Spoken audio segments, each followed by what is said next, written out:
It's more than enough to let the light in. The way you're making me feel, it's divine. It's enough to let it flow, let it be. 'Cause you're everything that I crave in this life. 'Cause we're everything we can find in another life. Take my hand and my promises, they're yours to be held, and I want you. I only want you. Keep my heart and my honor is yours to be held, and I want you. I only want you for the rest of my life. My life, for the rest of my life. You're in my sight, in my mind, in the quiet and the upfront out loud, in the calm, in my spirit and the storm. 'Cause you're everything that I crave in this life. 'Cause we're everything we can't find in another life. Take my hand and my promises, they're yours to be held, and I want you. I only want you. Keep my heart and my honor is yours to be held, and I want you. I only want you for the rest of my life.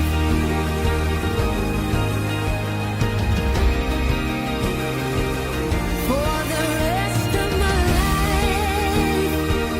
For the rest of my life. For the rest of my life. Welcome to the locker room. I'm Nancy. There. Now I'm here. All right. I don't know why it's little. Let's see. There we go. Now you can see me. Wait. That's not what I wanted. There we are. Okay, my hair's a mess. Don't look at it. I've been cleaning. We have this room in a basement under the house that you have to use a step ladder to get up into. And we call it the sand pit because it's as big as like half as big as my kitchen and dining room area. And if I could put my head between the rafters and I could stand up in it. It's that big. I mean, it's big. And I was cleaning out in there today, and then I went out and tried to shovel snow and figured I couldn't do that because I messed up a rib last week. So I've been gone. I'm sorry. I changed my name. Uh, I quit doing anything with YouTube. I haven't been doing my tarot reading. I got a new tarot deck and I'm trying to learn the deck. And it didn't come with a book. So I'm having to go through all 72 cards and look up each card individual and find out the meaning. Because when I went to the company that made the card and I emailed them and I asked them, is there a book that goes with this particular deck of cards? Because it's for life situations and stuff, and they're beautiful cards. And they email me back. There's no set definition for these cards. You need to interpret them the way you want to interpret them. And I thought, no, I don't know enough about tarot to be able to interpret a card just by the picture on it. And so I'm going online and looking up each card and what card symbol do they represent. Let's see if I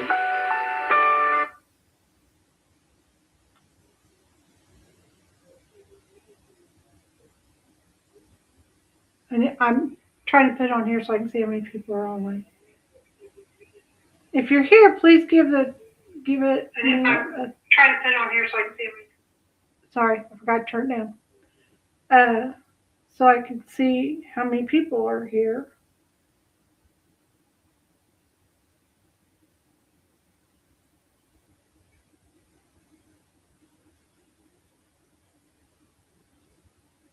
Oh, put it back up. Tell me you want to see your chat. All right. It doesn't show that I'm logged into chat. Yeah, it says 1. Okay. So if you're on a replay, thank you. That's my tarot table back there with my crystal ball and my books and all my decks of cards right there. And these are the books I'm writing in. And this one over here, this red box, right? Go right there. This red box. That's for my empath cards. I haven't started using those or trying to learn those at all. And I'm not doing it for voodoo. I'm doing it for inspiration. And I even have a deck for children to do children's tarot. And I do those as shorts. I was doing them every morning. But I went into such a depression and it was before all this snow came in. The snow didn't have anything to do with it.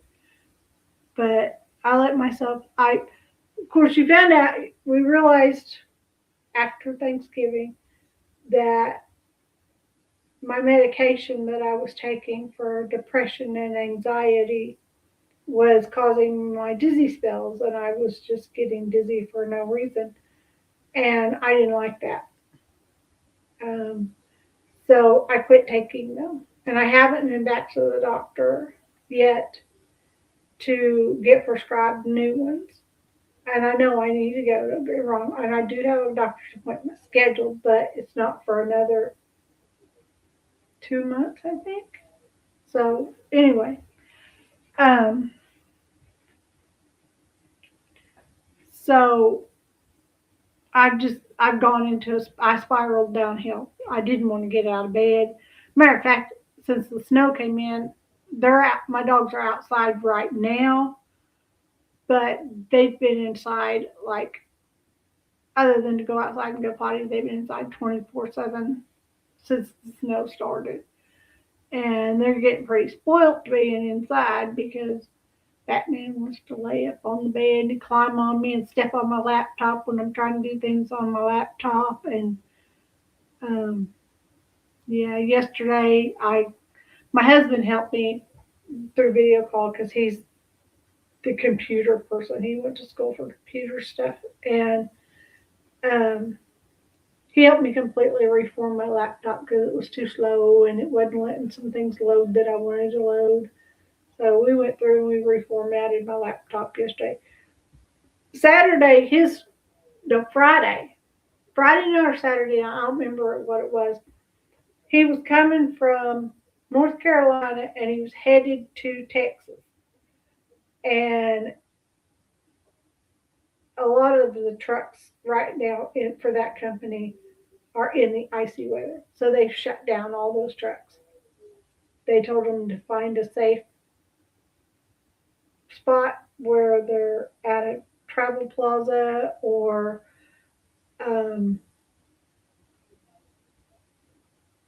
yes, I did. Hello, H. Davis. I've missed you. I did change my name. I'm changing my format. I'm not I'm not going to do true crime anymore. I'm going to do more of talking points and figuring things out, because I haven't gotten anywhere, and I missed you. Yes, I missed you.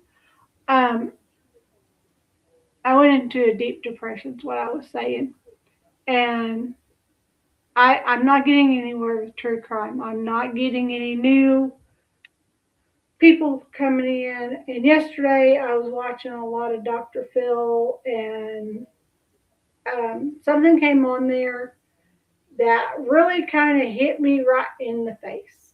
And I'm like, that's something I could start a YouTube channel about. One lady was talking about how she started I think it's a TikTok, and she goes on and talk like I'm doing here on YouTube about things like that.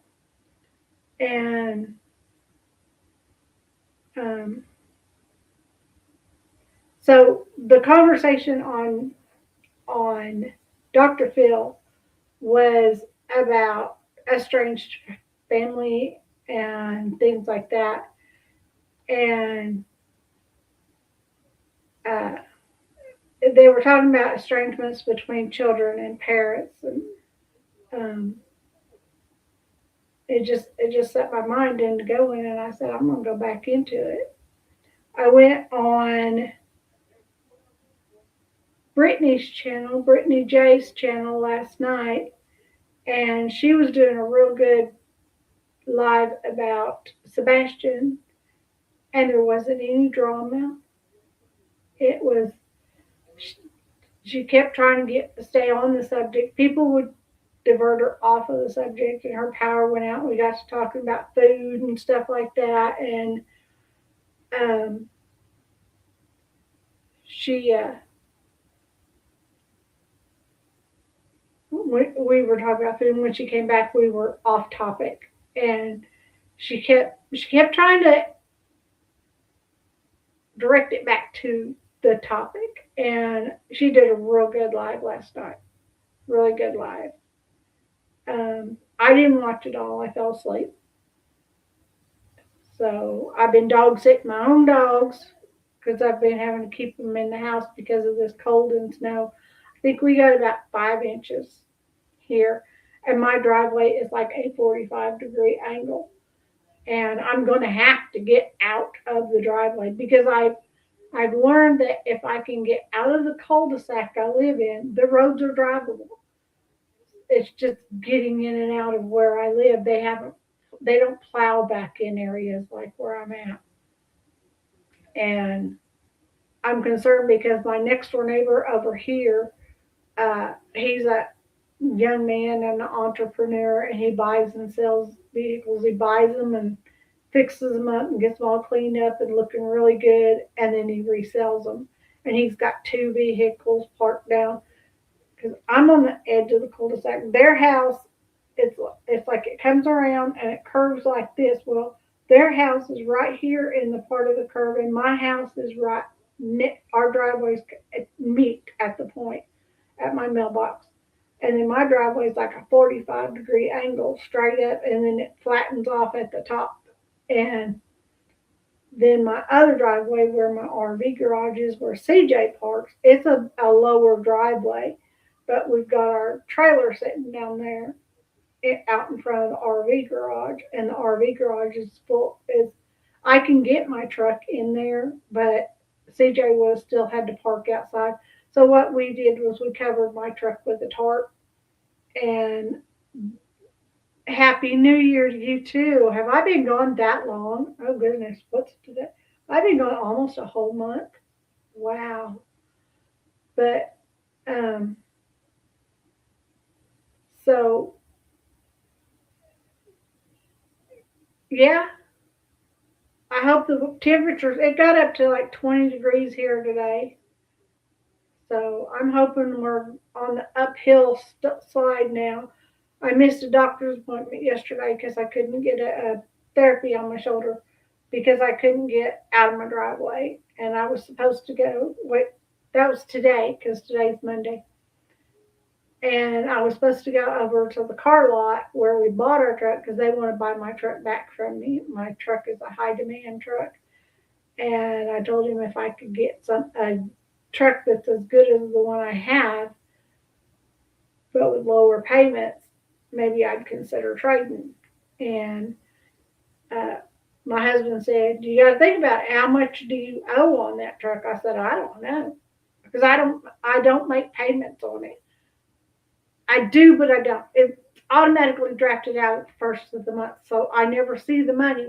It's gone the day it's on the first.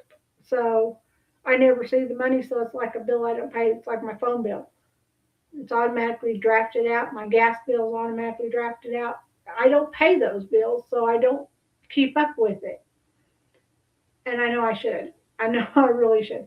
So I'm going to go in there and I'm going to meet with the guy and I'm going to find out how much we owe on it because if we only owe, because we bought it in December of 22, and if we had a 5-year loan on it, then we should be about ready to pay it off because this is 26, so it should be paid off by Christmas.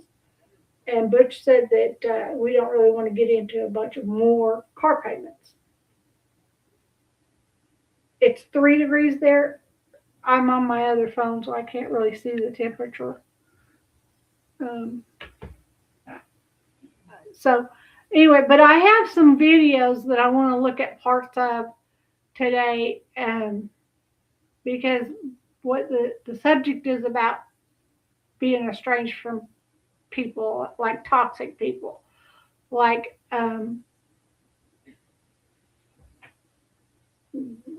last month, just before Christmas, or just before New Year's. I think it's between Christmas and New Year's. I'm not.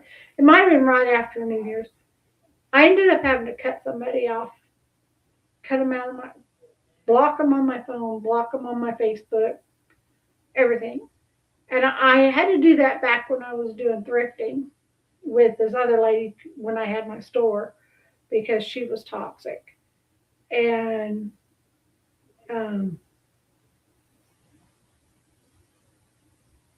so, and then I had cut somebody out just recently here because she messaged me and she was telling me that I shouldn't be listening to somebody else that I'm friends with, and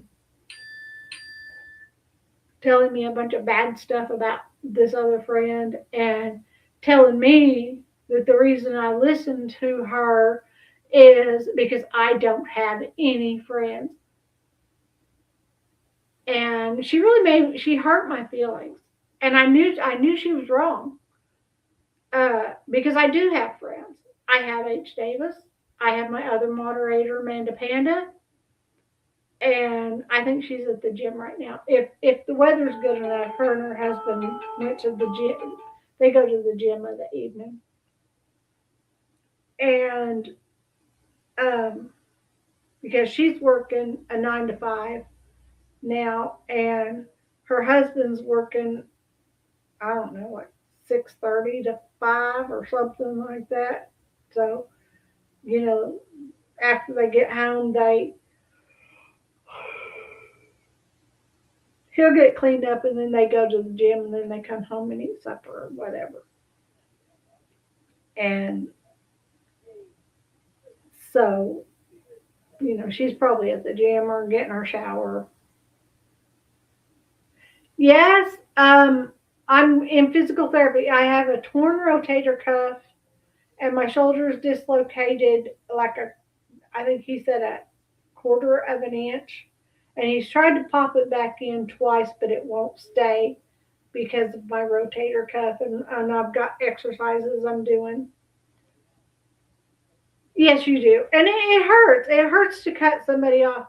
But I told myself, I don't need to listen to her complain and tell me false stories about somebody that I'm friends with. And she's somebody that I kind of know. We went to the same school, but she was a couple of grades ahead of me, or yeah, she was 2 grades ahead of me. And so she was a grade behind my older brother. And she was friends with a girl that I went to school with that was only a grade ahead of me. And we got we got to built our friendship through Facebook. And then after I got moved back to Arkansas, we've just we've been hanging out. She lives down in Oklahoma. We went down there and went shopping one day and went to lunch, and it was a great day. Uh, and then those two got into it and had their differences, and I tried to stay out of it. And because I didn't comment on somebody's post on Facebook, I got chewed out, royally chewed out, and called this. Well, I got called the B word, and I was told I didn't have any friends and everything. I just cut her off. I blocked her because I don't need that kind of toxic in my life. And when you're already in a depression, or at that time I was going into a depression because of not being able to have my medications, um, you don't need that. You don't need people kicking you when you're down. I try not to kick anybody when they're down. And so, but this Dr. Phil I was listening to was talking about uh, family estrangements.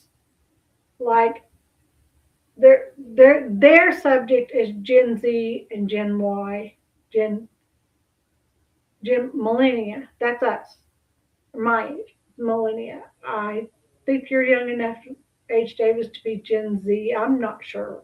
Or you might be Generation X. I'm not sure. But and I don't know how we became millennials because we were in the 60s. Okay? I was born in the 60s. And I was born at night, but it wasn't last night. So that's what I'm saying about that. But, they were talking about children that just walk away from their parents and don't have anything. They cut them off completely. I have one child that has done that, completely cut me off, and I have no idea why. I have no idea if she's alive or dead. I have been told, somebody told me back in August that he heard she was in a fatal car accident, but in all the research I could do out in California, I couldn't find her in a fatal car accident. So that's with calling police and calling hospitals and calling lockups and everything. I couldn't find her. Couldn't find her. I know that on July the 8th, she was arrested for trespassing, and she bonded out at R&R that night or something. So that's the last I know of her. I don't have a clue where she's at or what she's doing. And that hurts. That hurts because I don't know why she did. I know her story, and her story isn't true because when my son was little and she gave him up for adoption to my mom and dad, then she started having kids, and DHS was taking her kids away because they found her to be an unfit parent. And I was told that if I left her alone in my house with my son, long enough to walk across the street and come back, just leaving her alone in my house with where there's an option that she could get a hold of him and walk out, then I could lose custody of him. Well, he's 18 now, so he can do what he wants. If he wants to be around her, that's fine. She gave birth to him. But when my parents passed away, I got custody of him because I was granted the inheritance of being the one to be able to raise him and help him grow up to be the good, strong young man he is. He may be non-binary, but he is him. And by saying that, I can say it honestly. A lot of people will say they're non-binary, And just because they don't want to identify as a he or a she, but he actually truly does not have the gene that makes you either or. So he truly is non-binary. He does not have the binary gene, and we've had the blood work done and checked it. So it is what it is, and I'm not ashamed of him for because he's got to be himself. So, um, but that's fine. But and then I have a son that I think has moved to Texas from what I've seen on Facebook, but I'm not sure. I don't know. But he used to live just a few miles over in Wichita or just outside of Wichita. And um, I moved back in 2021. And up till now, and including now, I haven't seen him. Not one time. I've invited him over to my house a few times, for like Thanksgiving, Christmas, or something like that. And he doesn't come. I don't have a clue why. I don't have Facebook, but it's pictures of me on it. Oh, okay. You don't use Facebook, but there are pictures? Okay. Well, you're a handsome young man, so, there you go. So, anyway, and then, I don't want to really get into the story, but I have no idea why my son doesn't want anything to talk. He calls his stepmom, the mom that I can't even say she raised him, uh, because my mom adopted him away from me when he was 5 or 6, and then he came back to live with me when he was 12, and I raised him until he graduated high school and got married the first time. And his father, who lives not very far from where he used to live, after he got married, his father wouldn't send him a birthday card or anything the whole time they were growing up. And they had the same birthday. His father said he couldn't remember when his son's birthday was. But they had the same. They were born 19 years and 4 minutes apart. So anyway, his father couldn't come to any of his school functions, couldn't come to his high school graduation, couldn't come to his wedding, but all of a sudden became the best person in the world. My son and his wife and child moved back up here to Kansas to be closer to them. They spend weekends together, do family trips together, whatever, help each other out in the home with moving and what have you's going on. Just things I see on Facebook. I don't know. I just know what it looks like on Facebook. And I'm not jealous. Don't get me wrong. I'm not jealous. But my son had blocked me on Facebook once. And I messaged him and I asked him why. And he says, because you go through and you like every single thing I post. And I'm like, okay, I'll back off from that. So I backed off. He put me back on his Facebook. I backed off. And now if he could post some funny stuff and I will put a like button on it. And I'll send him a little meme every now and then in private message. Right. And I don't know why. I don't know what has happened. But when I was growing up, I was the middle child. I have an older brother and a younger brother. One's 3 years older than me and one's 2 years younger than me. And at this time, currently, neither one of them will acknowledge. When I was growing up, I wasn't allowed to tell anybody in school that my older brother was my brother. Because he was just far enough ahead that even when they moved the 9th grade up to the high school, he had already graduated. And it was my first year of high school. So we weren't, after he got out of 6th grade, we weren't in the same school at all. So, and I wasn't allowed to tell anybody that he was my brother. We have different last names. He was from a previous marriage of my mom's. And so, and my younger brother, I don't know what his problem is. I don't know why he doesn't have anything to do with me. But my cousin told me, a cousin of mine, I have a lot of cousins, a cousin told me it's because one of my brothers, I don't know which one, told her that I was born with a silver spoon in my hand and I got everything I wanted. And I never had to do anything. I never got in trouble or anything. Well, I was a good child. I got 5 whoopings when I was growing up that I deserved. I deserved a lot more than that, but I only got 5. And I do too. My dad's side of the family, he's got 3 sisters. One of them doesn't have any children. One of them has 3 children, I believe. And the other one, she's got 3 or 4 children.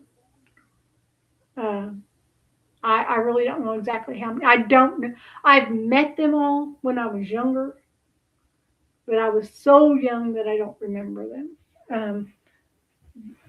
My cousins that live up in Oregon, when I was a kid, they come and stayed a week at our house with my grandma, and I got to know a couple of them.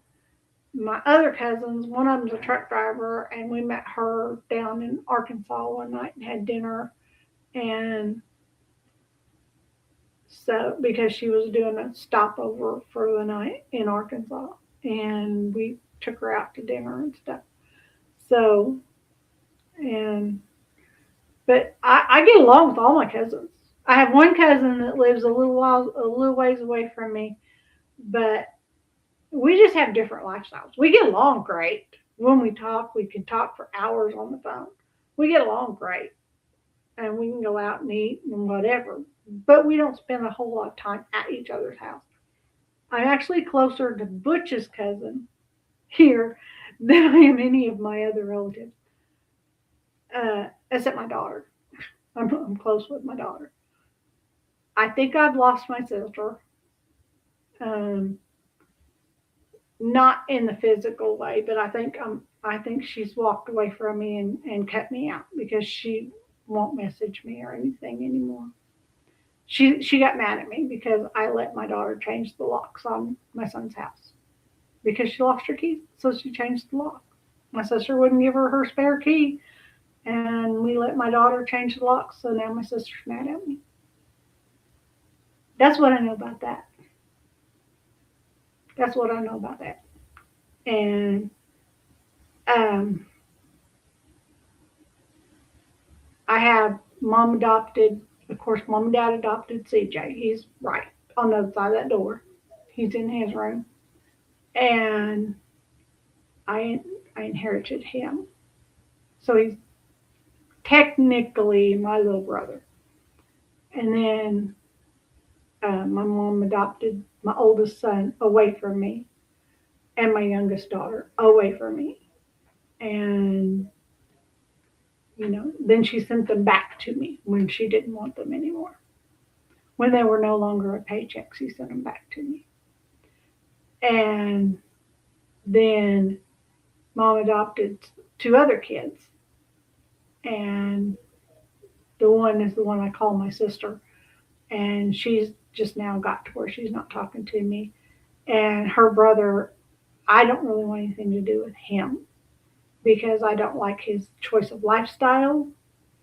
He's gone down a totally different path than I went down in life. And I call him Courtney's brother. I don't call him my brother. But since my mom adopted him, I guess technically he is my brother. But so, as soon as my dad died and we were moving into my dad and mom's house to take care of CJ, that brother asked me if he could move in with me.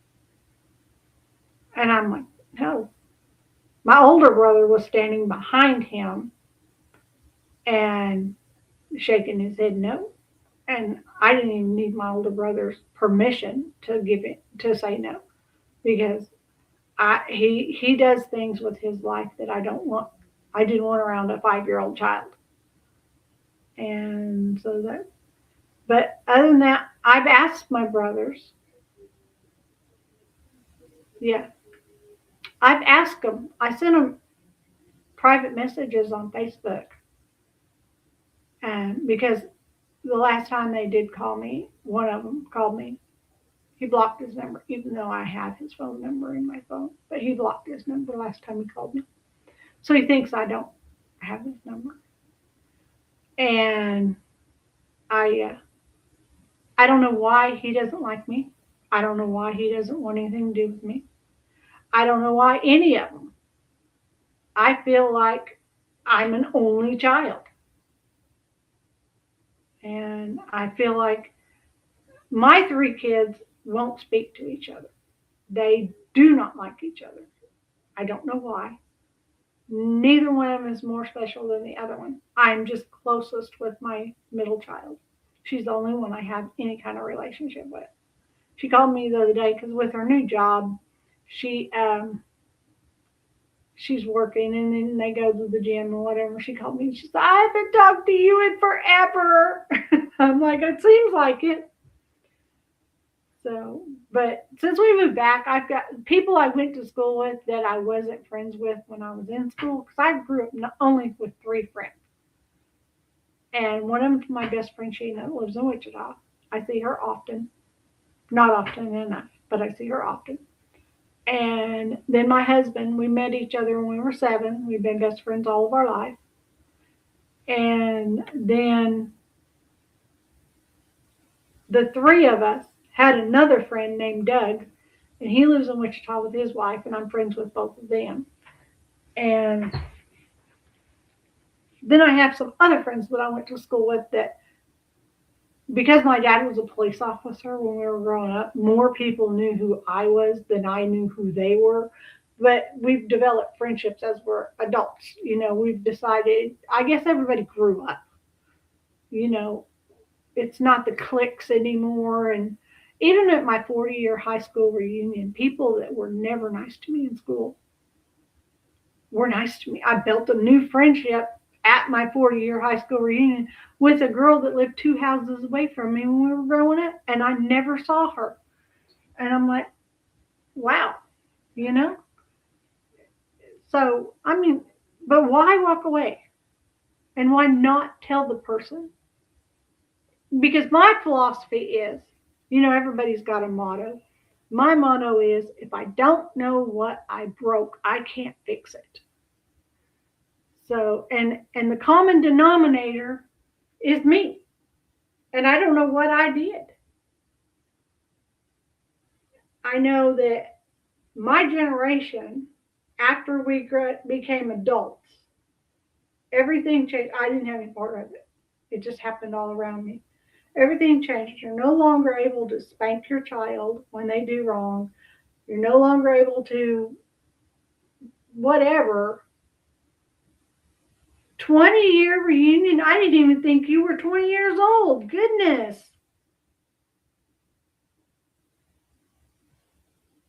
You live your life as your motto. That's good.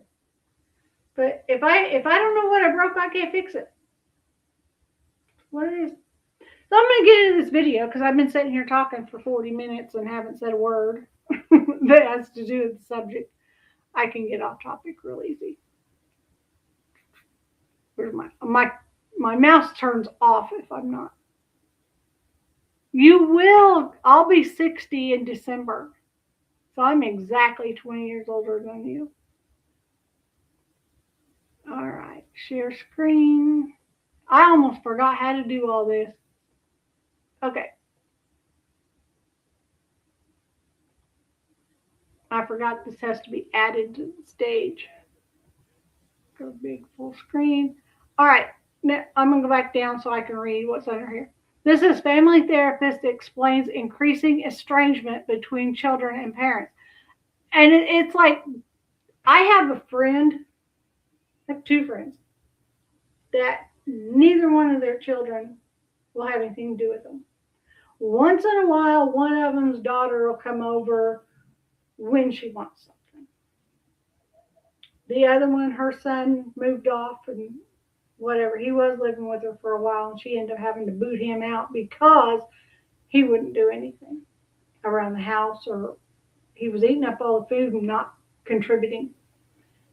And so her kids don't have anything to do with her. Another friend, her kids don't have anything to do with her, but she's raising her grandchildren.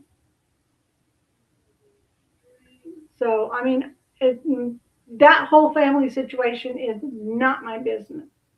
But it's kind of like where I'm at. My daughter won't have anything to do with me, but I'm raising my grandson.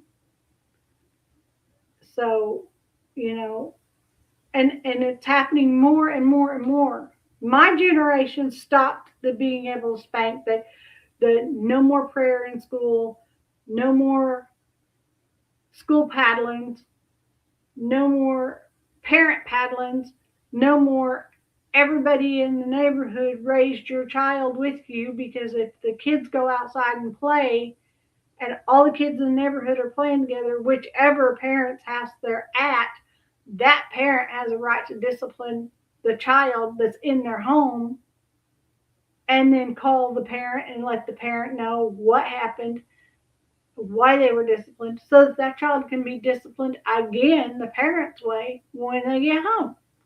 That's the way it was when I was growing up. And then my generation said, I ain't getting no more. I don't want my kids getting spankings. You don't spank a kid. They made it a law. Some kind of a law. You can't spank a child. And you can't discipline a child. You have to be your child's friend. You have to, it's okay, honey. It's okay. You just need to calm down a little bit, and we'll take care of it. And child standing here screaming and saying, I want this toy. I want this toy. And they jump down on the floor and they're beating the toy on the floor. They want this toy. And you're saying, no, you don't deserve it. We get CPS called on us. Okay?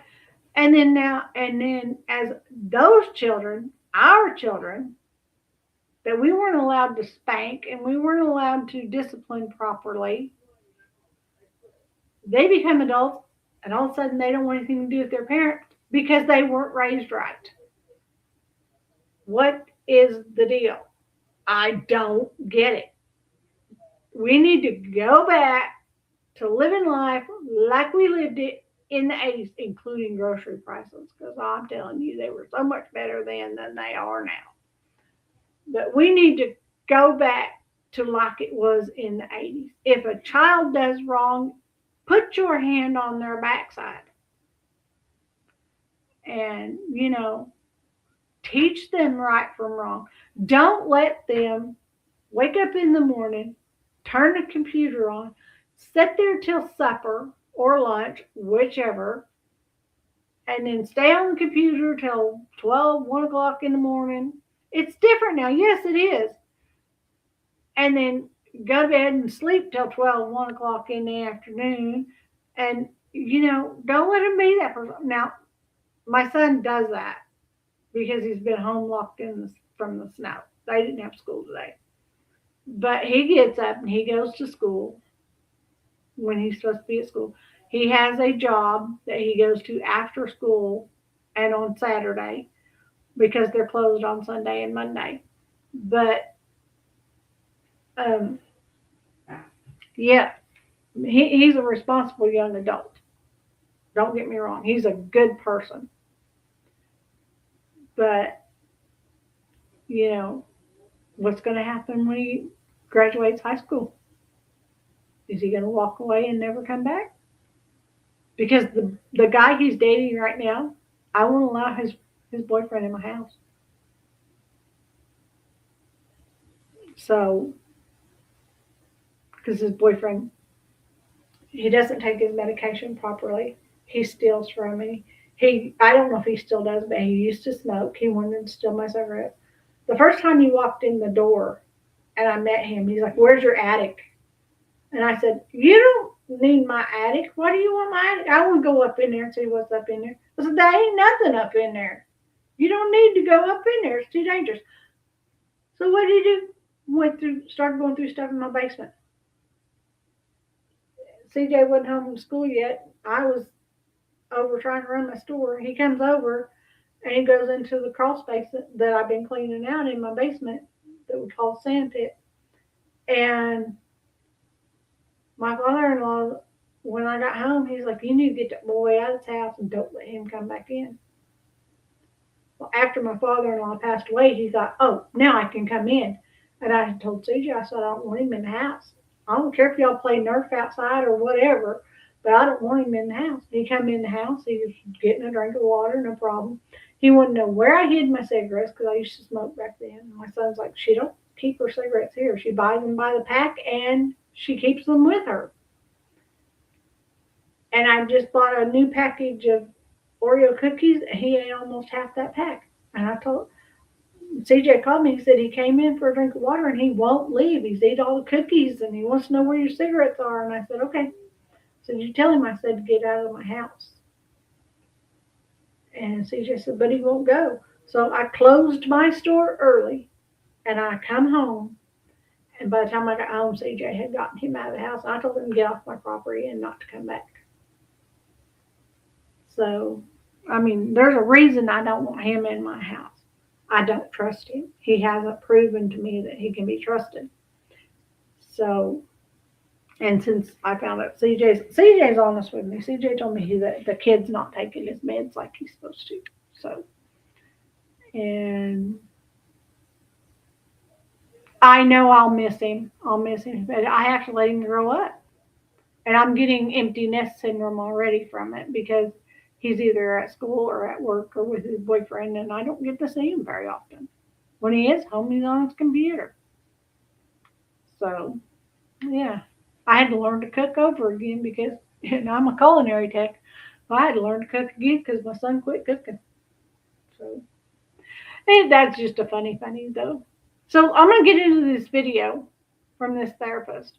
It says, family therapist explains increasing estrangement between children and parents. Let's give them a thumbs up. This is from Fox 2 News out of St. Louis. Now, I don't know that I'll play all of it. It's just a 3-minute video. Thanksgiving's coming up. Maybe you'll have some of these discussions or have some of these feelings. And Time Magazine recently had a story that more adult children than ever before are estranged from their parents. What's causing this and what's the solution to mending fences? We've got family therapist Rachel Glick joining us to discuss children.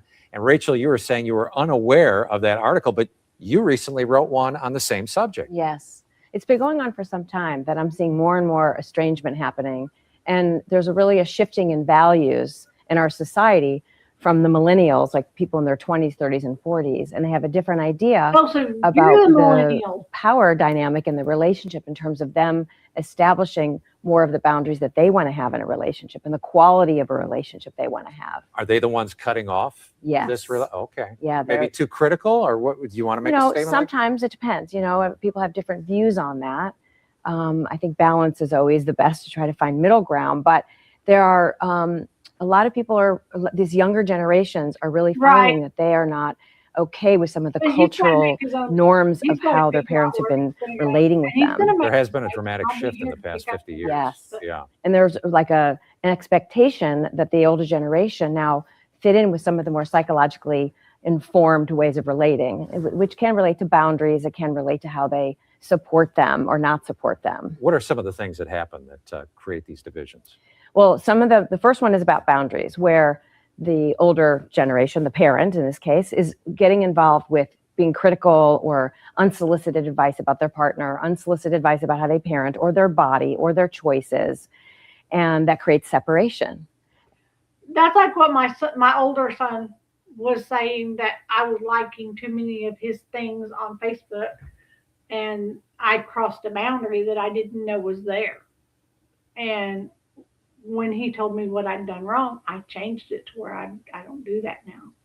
So that's what he was talking about. That's what she's talking about. And that's a big one.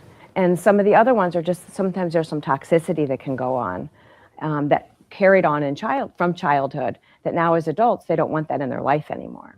So how do you create empathy on both sides so that these people can come together? Well, I really spend a lot of time in my therapy office with adult children and their parents, either one or the other or both together, and really trying to have healing conversations about this, keeping in mind what each are capable of, what they're ready for to handle, but trying to keep the defensiveness out. It's a powerful thing for a parent to allow the child to express themselves of what it was like for them growing up. It's a very hard thing to do, to be present for that, but giving them a chance to have a voice and really having empathy for what it was like for them. And then also having the child understand and hear the parent about their feelings and their needs. And then you really want to create a new reality going forward. How are we going to do this together and not dwell on the past, but what can we do going forward that both are going to feel comfortable and safe and feel good inside themselves as you connect? It's like having a summit and coming up with an agreement and both signing it. Exactly. Yeah. You say That's the goal. You say don't do it alone. Don't try, because there's so many buttons that people punch. Exactly. I really recommend it being facilitated, because we think we're better listeners than we really are. And a lot of things can get triggered, and then it can go downward so quickly. All right. Family therapist Rachel Glick, thanks so much for joining us again. So good to see you. So Amanda and I used to have issues. And we both went to therapy. She went to her therapist in Texas when she lived down in Texas. And I was going to therapy up here. And we never did mutual therapy, but we were doing the same kind of therapy with two different therapists. And we learned to be able to talk our problems out.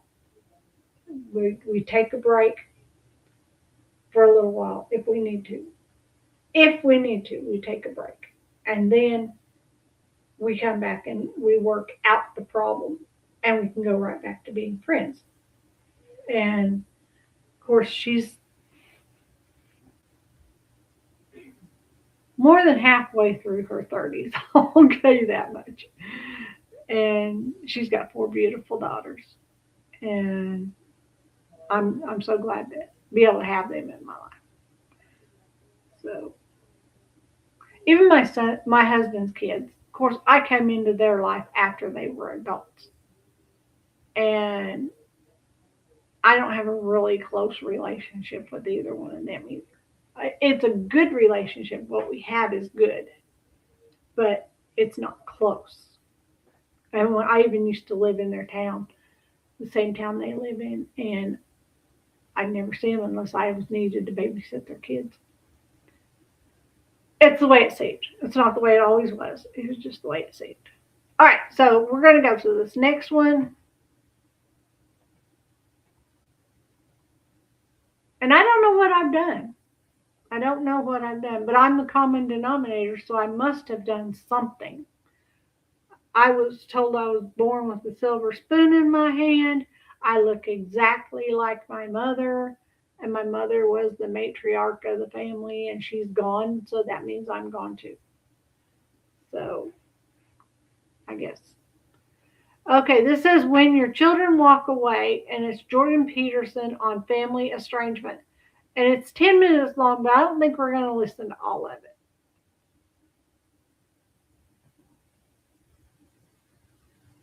When the people closest to you, the ones you raised and sacrificed for, choose to walk away, the pain is unlike anything else. It's a wound that doesn't heal easily, a loss that lingers in the quiet moments of life. Parents who experience estrangement from their adult children often find themselves trapped in a cycle of confusion. See, he's able to say it in a way that I'm not able to say it. I couldn't say it like this. And I have watched this twice. And it's not in my head to say things in that manner. He's got a wonderful way with words. Guilt and heartbreak, wondering where things went wrong. The bond between parent and child is supposed to be unbreakable, yet in today's world, it is increasingly fragile. Modern society has fostered an environment where independence is often confused with complete detachment. The cultural narrative promotes the idea that if a relationship brings discomfort, cutting it off is a sign of strength. But relationships, especially those within a family, are not meant to be easy. They demand patience, understanding, and a willingness to navigate difficult emotions. Many adult children, influenced by personal experiences or external voices, come to believe that distance is the only solution to unresolved conflicts. They carry pain from their upbringing, sometimes real, sometimes distorted by time and perception, and instead of seeking resolution, they choose separation. What often goes unspoken is the depth of suffering on both sides. Parents feel abandoned, their love seemingly rejected, their efforts dismissed. Children, on the other hand, may feel unheard, unseen, or burdened by past wounds that have never been properly addressed. The tragedies that both sides suffer in silence, convinced that the other does not understand. And in that silence, the gap widens until it feels impossible to cross. Yet the path to healing is not entirely lost. Understanding must replace blame. Reflection must take precedence over resentment. My question to him would be, if I was talking to him, thank you.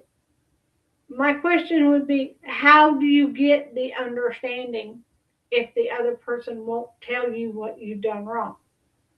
How are you supposed to build an understanding if you don't understand what you've done wrong? And that's what I'm saying. If I can't fix it, if I don't know what it broke, I can't fix it. Have you ever seen citrus caviar? These are finger limes, and they're just one of the... While no parent can change the past, they can take responsibility for their role in shaping it and approach their children with openness rather than defense. Sometimes, the walls built over years can only be torn down brick by brick through patience and genuine effort. Reconciliation may not always be possible, but creating the opportunity for it is a step that should never be dismissed. When children choose to distance themselves from their parents, the reasons are rarely simple. The decision to step away from a relationship as significant as the parent-child bond is often built over years of unresolved emotions, unspoken pain, and personal struggles. Some adult children feel burdened by past wounds, moments of neglect, harsh discipline, or emotional disconnection that left a lasting impact. Others may be influenced by societal messages that encourage cutting ties as an act of self-preservation, even when the situation may not warrant such an extreme response. They are taught that if a relationship is difficult, the healthiest choice is to walk away rather than work through the discomfort. It is also true that some parents, despite their best efforts, may have unknowingly contributed to their child's pain. The way a child perceives their upbringing is shaped not just by what happened, but by how they interpreted it. A parent's strictness may have been seen as coldness. An attempt to provide discipline may have felt like rejection. And sometimes children hold on to narratives that justify their choices, even if those narratives are incomplete or exaggerated. Now, when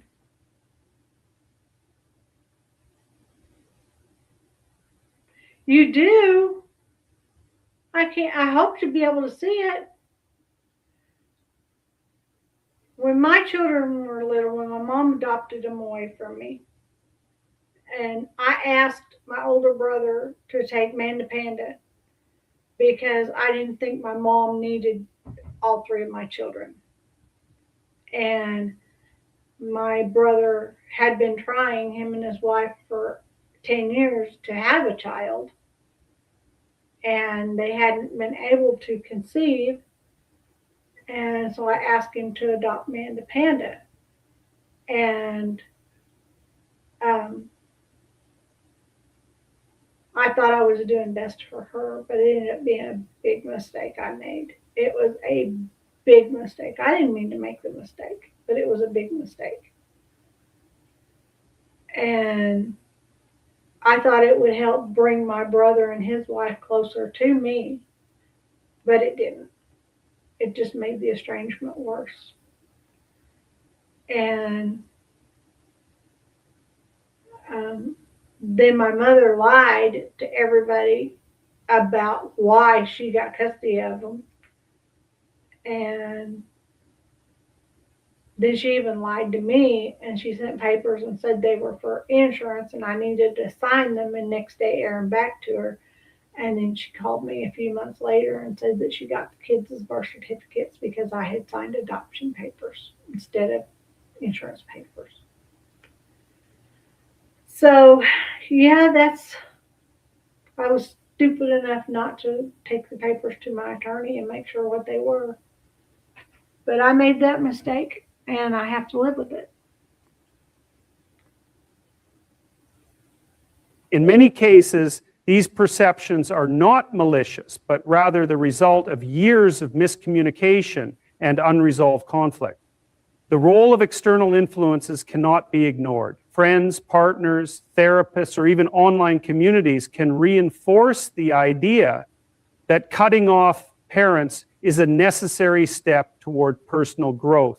While there are certainly situations where separation is justified, such as cases of abuse or extreme toxicity, there are many more instances where distance is created not out of necessity, but out of avoidance. Instead of working through discomfort, many choose to escape it, believing that severing the relationship will bring peace. That's where I feel like I'm at, is everybody walked away from me because maybe I remind everybody too much of my mother. I don't know. I can't help it though. I look just like her. And I can't help it. I was born this way. However, estrangement rarely brings true closure. The absence of a relationship does not erase the longing for connection, nor does it remove the deep inherent need for familial bonds. It often leaves both parties with unresolved grief, lingering regrets, and a quiet hope that reconciliation might still be possible. Understanding why distance was created is the first step toward healing, and healing requires the courage to face painful truths rather than run from them. No relationship can be mended overnight, but where there is even the smallest desire for reconnection, there is always a path forward. The pain of estrangement is not one-sided. While parents feel the sting of rejection, adult children often carry wounds that led them to distance themselves in the first place. Some believe that cutting ties is an act of self-protection, a way to escape the weight of expectations, unresolved conflicts, or emotional burdens they were never able to express. Others struggle with feelings of guilt, torn between their desire for independence and the lingering sense of obligation to the people who raised them. What often goes unspoken is that separation rarely brings true peace. It simply replaces one kind of pain with another. In some cases, estrangement is driven by a buildup of misunderstandings where both sides feel unheard and invalidated. A parent may insist they did their best, while a child may argue that their best was not enough. Neither perspective is inherently wrong, but the unwillingness to acknowledge each other's pain creates a widening divide. Resentment takes root, and as time passes, it becomes easier to justify the distance than to confront the difficult emotions that reconciliation would require. Modern narratives encourage people to walk away from relationships that bring them discomfort, but not all discomfort is harmful. At Fiverr Pro, we don't promise perfect freelancers, but if you're Sorry, clicked the wrong button. looking for a developer, know that Some of it is necessary for growth. True healing does not come from avoidance, but from the willingness to have hard conversations, to listen without defensiveness, and to accept that both pain and love can exist in the same space. The question is not simply why the distance exists, but whether both sides are willing to do the work required to bridge it. Where there is even the smallest desire to reconnect, there is still hope that the wounds of the past do not have to define the future. Rebuilding a broken relationship is never easy, but it is not impossible. Healing requires a shift from blame to understanding, from resentment to reflection. It demands an honest willingness to see things as they are, not as one wishes they had been. Parents who face estrangement often feel powerless, waiting for their child to return, but waiting alone does not heal wounds. Action does. This does not mean forcing a relationship back into place, but rather creating a space where reconciliation is possible. Taking responsibility for past mistakes, even those made unintentionally, is not an admission of failure, but an act of courage. Acknowledging a child's pain, whether it was caused by words left unsaid or actions misinterpreted, can open the door to a conversation that has been avoided for years. At the same time, adult children must recognize that parents, like all people, are flawed. The idealized version of a parent that one wished for may never have existed, but that does not mean love was absent. Understanding this is a step towards seeing each other not just as parent and child, but as two human beings, both shaped by their own struggles. Reconciliation does not happen overnight, and in some cases it may not happen at all, but choosing to reach out to extend even the smallest gesture of openness is a step toward breaking the silence that has kept both sides in pain. Healing does not mean forgetting the past. It means refusing to let it dictate the future. If both sides are willing, even after years of distance, a new beginning is always within reach. The path. That's. I think he's got good advice. Good advice. But I don't know how to get there. How do I get the door open? I don't know. I thought about going down this route, but then I thought that's going to cause more trouble than it's worth. This is Dr. Phil, cutting family off. So why so many adult kids are going no contact, the Dr. Phil prime time. And I'm not going to play all 24 minutes of it, but he says some important stuff here.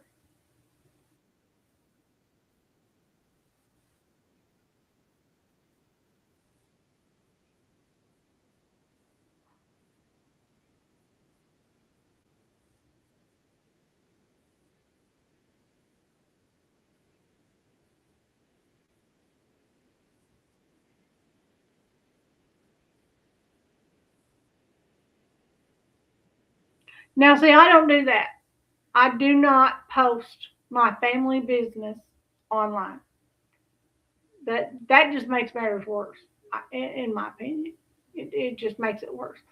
And I'm not right here, right now. I'm not posting my family business because I'm just stating facts. I'm not giving away family's personal business. I'm not stating any names. I'm not stating, who did what or what. I mean, if I were to walk away from these people because I don't want anything to do with them, I don't have a problem telling them why. But I'm not going to go online and say, oh, boo-hoo me, because somebody won't talk to me. I'm not that person. And I'm not going to get mad at them and post BS about them on their Facebook or whatever. It's just, it is what it is. I have to live with whatever it is I did, even though I don't know what I did. I might not have did anything. I might not have did anything. But so they may just not like me. I was the only girl, and I seemed to get a little more than the boys did. But then again, I did my chores and theirs too. And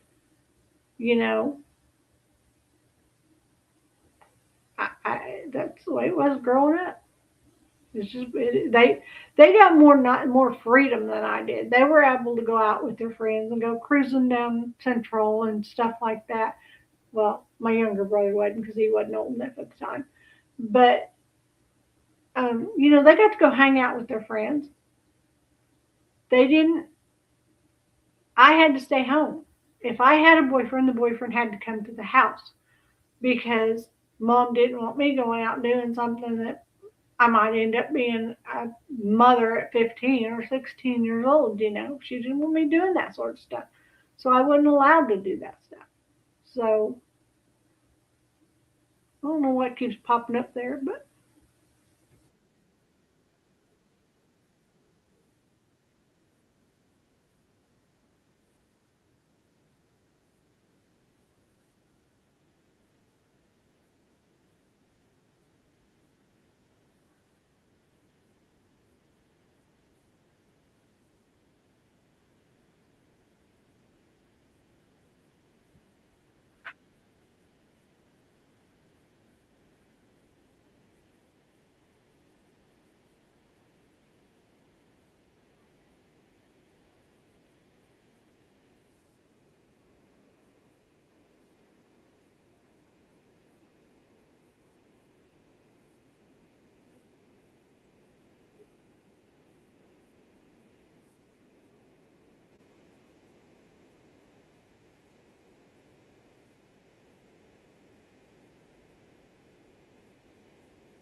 Now, see, I don't think any of my kids are narcissists.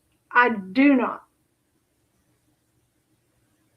And I'm not going to go on and victim shame them and say they did this, they did this, they did this. I'm simply going to say, I don't know, because I don't know.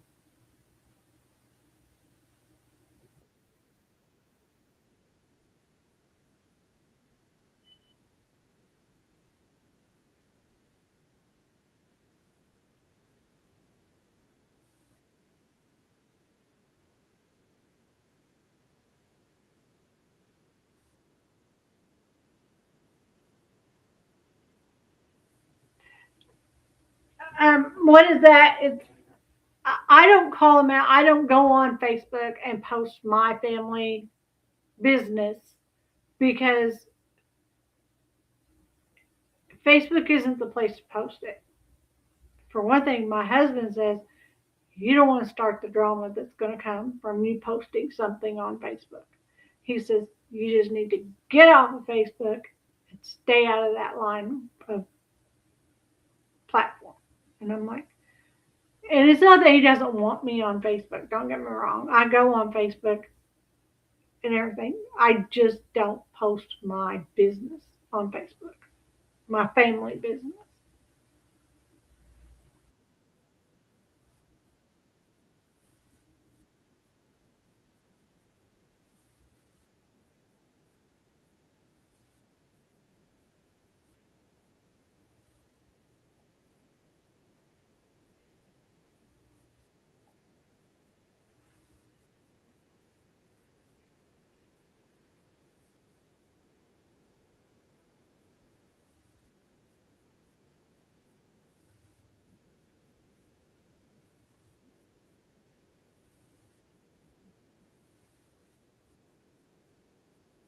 Yes, ma'am. Yes, sir, it is.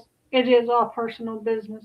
And it doesn't need to be posted out there for the world to hear all the nitpicky little things. Now, I'm sure I made mistakes. I'm not perfect in any way. I'm not perfect at all. But I don't think I'm better than anybody else either. And that's what it seems like these kids think, is that he's talking about here on this show. He thinks these kids, even though we tried to raise our kids, yes, yes, they're like drama queens or something, you know. Even though we tried to raise our kids to be strong and independent people, you know, teaching them to do laundry, teaching them to do dishes, teaching them to cook, teaching them to dust or sweep the floor or something. That's teaching them how to be an adult. Family or lifestyle values are important. Just going out and hanging with your friends and playing all the time is not as important as learning how to take care of yourself, because I'm not always going to be here to take care of them. And I want them as adults to be able to take care of themselves. That's the only thing I try.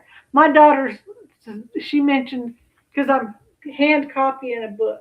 She said, I hope every time you write that page, you remember that we had to lay in the living room floor and copy the Exodus out of the Bible, because we didn't bring home homework. And you made us do. I said, well, you didn't have to write very many pages of Exodus because you started bringing home homework. I said, my point was clear. I didn't punish you. I didn't make you do anything bad. I said, but you got your homework done. She still didn't graduate high school, but you know, that's not on me. That's on her. I don't think either one of my daughters graduated high school. Well, my son did. And I'm proud of him. I don't think he's gone on to college that I know of, but I know he graduated high school, and that's important. I went back and got my GED, and then I graduated college.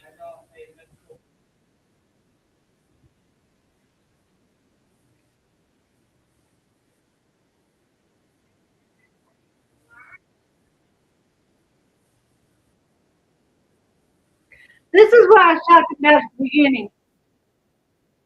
The lady went on TikTok. She went on TikTok. I don't know how to do that on TikTok, but because I don't use TikTok. I have a TikTok platform, but last time I downloaded TikTok, all I got was triple X rated stuff that was coming in on my TikTok, so I uninstalled it because I don't like to look at that stuff.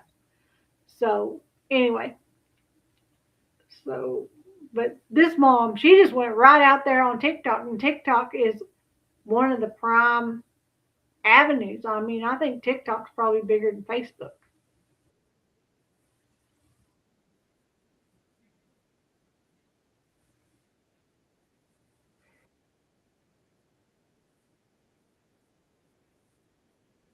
And that's what I want this channel to be, is a place where people can come and talk about what their issue is. I don't care what the issue is. If you need somebody to talk to, my degree, and I can show you my diploma, was in social work with a minor in psychology. So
as it should be. I mean, yes, her goal was to build a platform so other people could support each other, which I'm all for. Don't get me wrong. Don't get me wrong. But I get the impression that her platform is, I'm going to come and complain about my child because I want you to agree with me that I'm the one that's right and they're the one that's wrong. That's not what I want. In a situation like this, I don't believe there's a right and a wrong. I believe there's a reason, and the reason can be worked out. But if oh, I didn't realize you were gone. I'm sorry. But yeah, I don't want my platform to be. I want to support and give support to anybody who needs it. Trust me, I have a caring heart. I'm there for anybody. But if your goal is only to get people to agree with you, I also realize there are two sides to every story. Well, three, if you get right down to it. There's the child side, the parent side, and then the side of what really happened. Because the child's going to see remember what they want to remember and what they want to see. And that's the reason that the child's going to walk away. The parent's going to remember what they think they were trying to do as being the best. And they're going to think they did everything right. Right side, wrong side, and the truth. Right, his side, her side, and the truth. That's the way it is. But there's the side that I'm not able to see here. Is the one that goes down the middle as to what really led to all of this. Not what you believe that happened, and not what you believe that happened in the way that you remember it, but how did it really happen? And that's where Dr. Phil is. He's the one in the middle, and that's the way I want to be.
Okay, so what I'm wondering is, did she get the paperwork together for her daughter and send it to her daughter like her daughter wanted?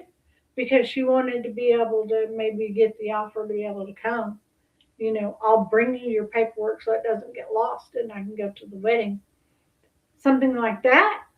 Or did she start the TikTok because she wanted all these people to agree with her in her mind? She's not going to let me go, but she wants me to do all this work here for her.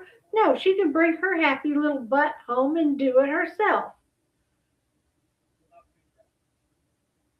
I don't think going online to get other people to tell you, no, don't do it, just to justify why you don't want to do it, is not right.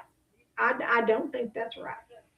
Because some people only want people to see things their way, and that's not right.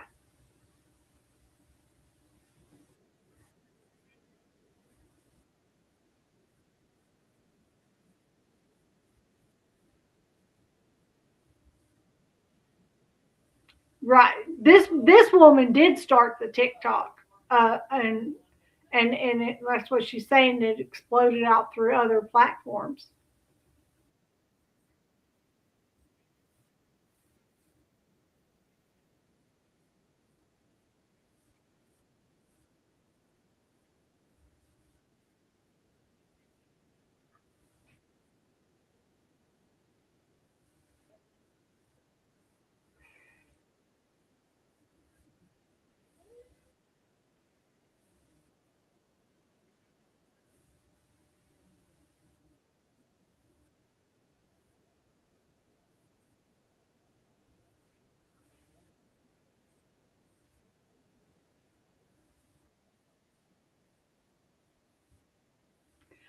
And also, one of the nerves that I can almost guarantee you. Now, I don't know her daughter. I don't know her from Adam, and I don't know the full story, but I can almost guarantee you that posting her business online like this to get people to back her decisions is not helping the situation. I can tell you that. It ain't helping the situation.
See, that's what I'm talking about. The generation after I graduated high school, my age group of people are the ones that apparently we all made mistakes with the way we were raising our children because we didn't want our children raised the way we were raised. We were raised getting spankings. We were raised getting grounded. We were raised getting the TV taken away. We were, I know in my family, in my house, 9 o'clock on Saturday morning, it didn't matter what was going on. At 9 o'clock on Saturday morning, my dad would walk in the living room, reach down and hit the button on the TV. The TV would go off and he would say, "Now it's time to clean the house."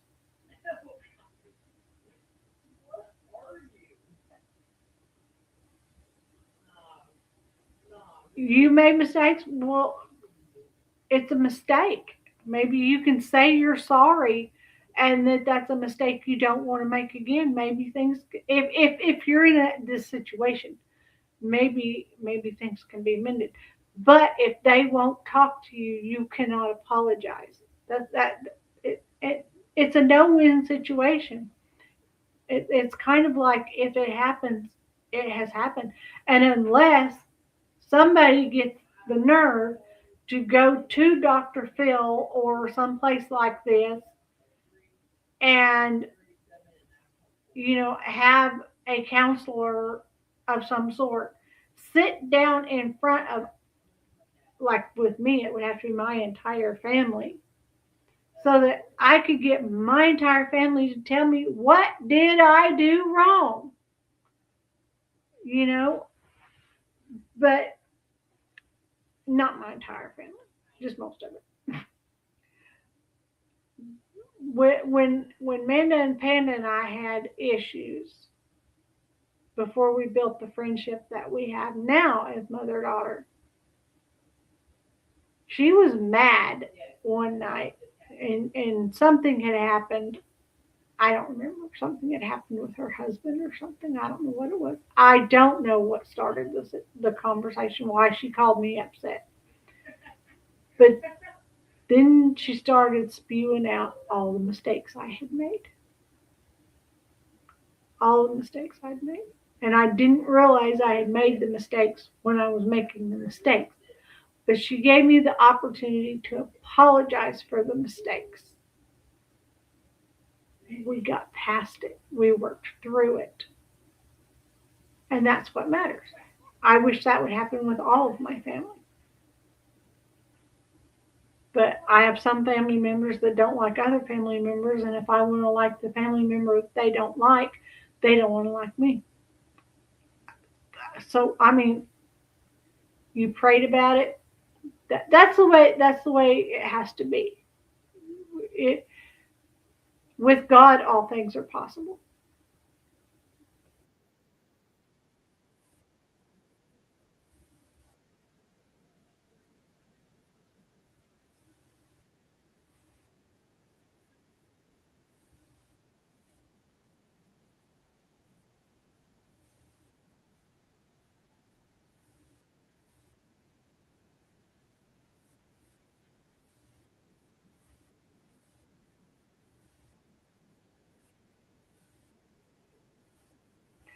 What would you do if you got the phone call, ma'am?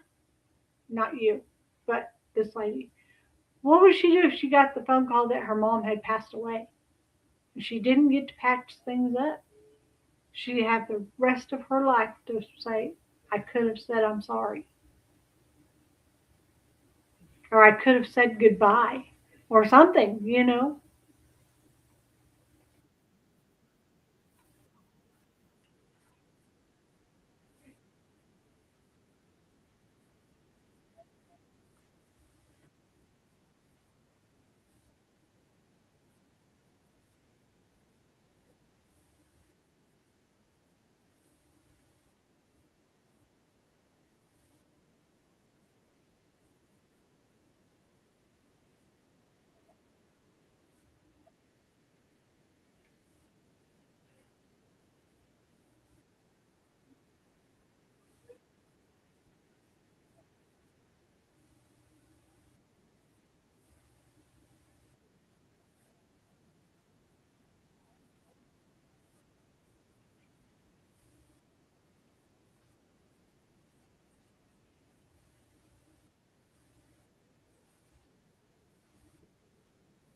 Okay. That was the important part. It's people on here. I don't talk to people on here. I just stay away from. I have people on here I stay away from. Actually, the channel that you and I met on, I stay away from. And it's not because that person did anything wrong. He didn't do anything wrong. But because he had a situation, something came up between him and another content creator. Okay, so be it. That's them. That's not me.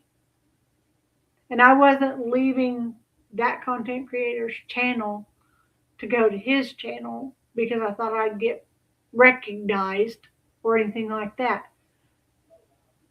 There was something about him as a person that made me feel uncomfortable. And if I don't feel comfortable around somebody, I can't build a true friendship. Because even though I don't even know what state he lived in, but I'm afraid of him. And it's just that way. He makes me feel afraid. And I'm not I couldn't go down that road, so I had to walk away. And it's not anything that he had did. It's just a feeling that I got from him. Okay, this one is toxic parents. Gen Z cuts ties for good. And I'm gonna see what they say. Let me give them a thumbs up.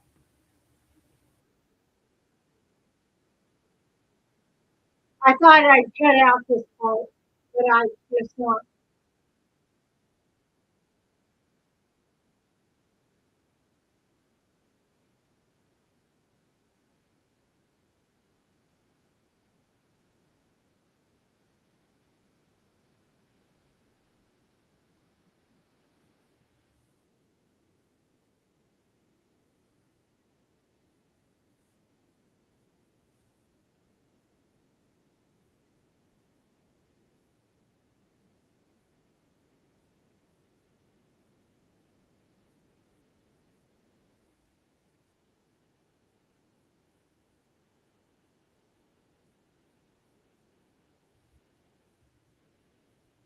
Okay, what is gray rocking? I've never heard of gray rocking. That's a new one on me.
It hasn't come through yet.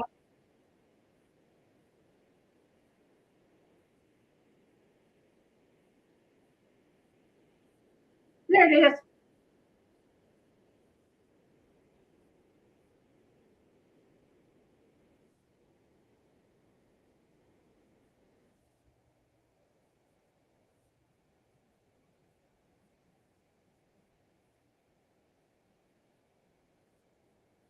I can understand that.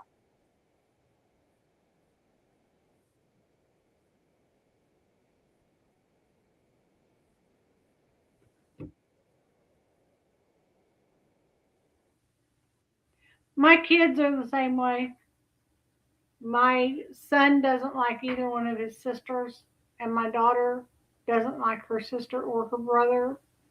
And my younger daughter wanted so much for the two of them to like her that my son sitting in there, CJ, he was named after both of them. My oldest son, his name is Christopher, and we call him Chris. So CJ's given name is Chris. And my oldest daughter, her middle name is Joanne, or was Joanne, until my brother and sister in law adopted her and took her middle name away from her. And now she doesn't have a middle name. And um, so Chris has part of the Joanne for his name. And so he's Chris Joe, and my older son is Christopher, Christopher. And so,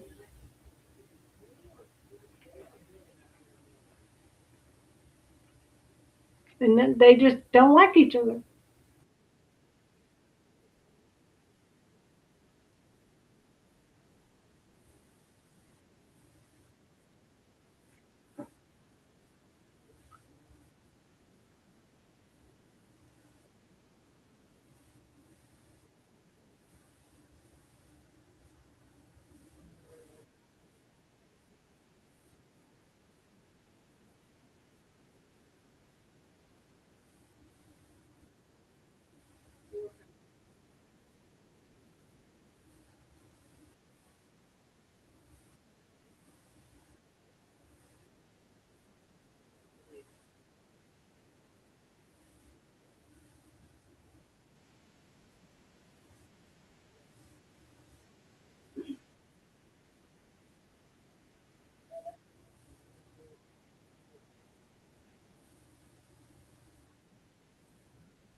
Now he's fixing to explain.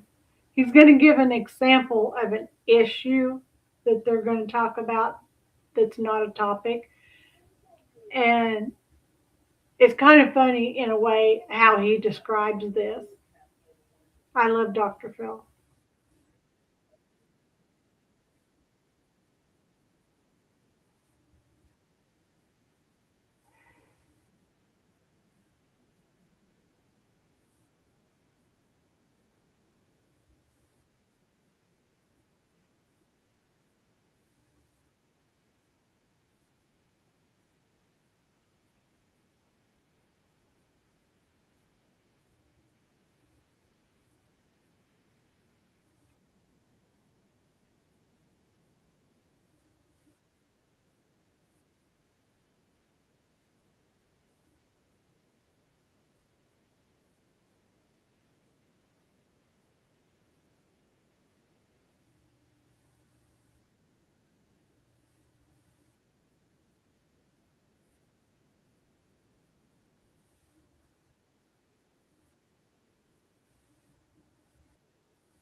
See, I know what she's feeling. I don't know why it is, but I know what it is.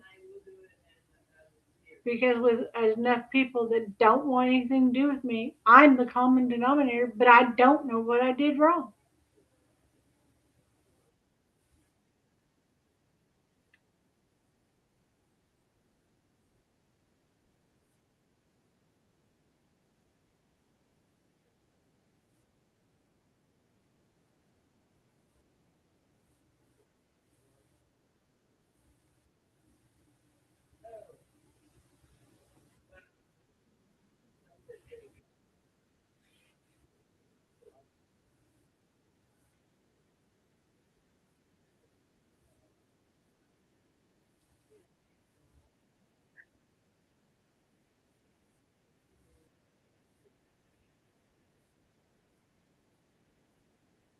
I would ask, if I were in Dr. Phil's chair right now, I would ask the daughter, does she have a relationship with her other two siblings? Because it could be a follow the leader type thing. If this child happens to be the oldest, the two younger ones might be just following suit and not wanting anything to do with mom because big sister knows more than we do. So big sister, you know, I don't know. I think there's a case of that amongst the people that in my family.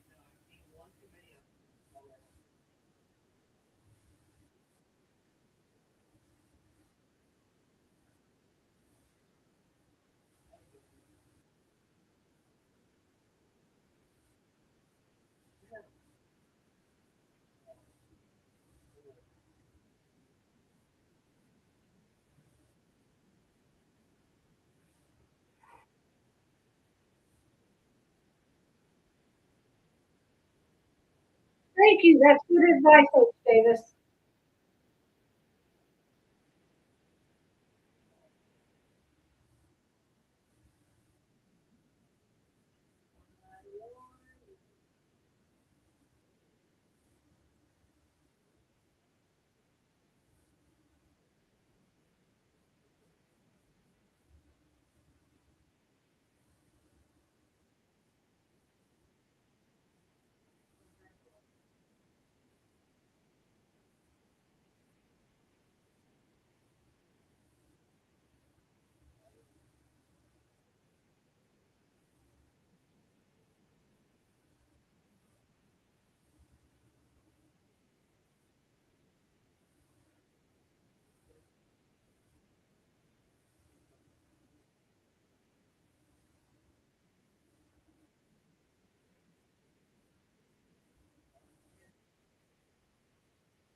I think Mommy Dearest doesn't want to accept the fact that her daughter has a wife and not a husband. Mommy doesn't want to allow the wife to friend her on Facebook because she doesn't want to be associated. She doesn't want her friends on Facebook to find out that her daughter and her daughter in law are spouses. It's terrible. It is 100% terrible, but it happens. And you know, a child, if my son were to get married to this boyfriend that he's dating now, later when his boyfriend becomes of age, if the two of them were to get married, I would not be happy about it, and it would take me time to accept it. But I would eventually accept it. It wouldn't be a him or me type situation. I couldn't do that to any of my kids. But, you know, you're going to love who you're going to love, and that's just the way you're going to be. That's the way it is. But I don't have to like the person that you love. But I will tolerate them.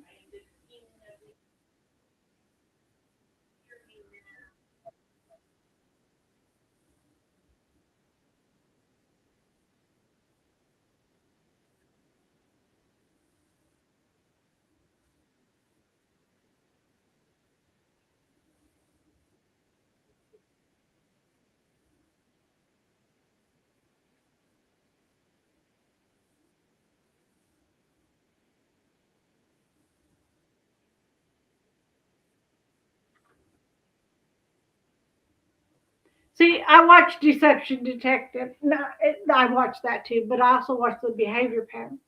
This lady is getting her brow is showing that she's upset when she says her something about her daughter's spouse. She doesn't say wife. Her daughter has a wife. She doesn't say that, she says spouse. Like it could be a man, but I don't want to admit that it's a woman, you know? So she's saying spouse. That is disrespectful to the daughter and the wife, in my opinion. And I think that's where this problem stems from, but she's afraid to say it. Both of them are. The daughter's sitting over there with this look on her face, well, you won't accept my wife. That's the look I see on her daughter's face.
See where I'm going with what I said? She's skirting around the situation.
That's like my husband says, and my mom used to say, pick your battles.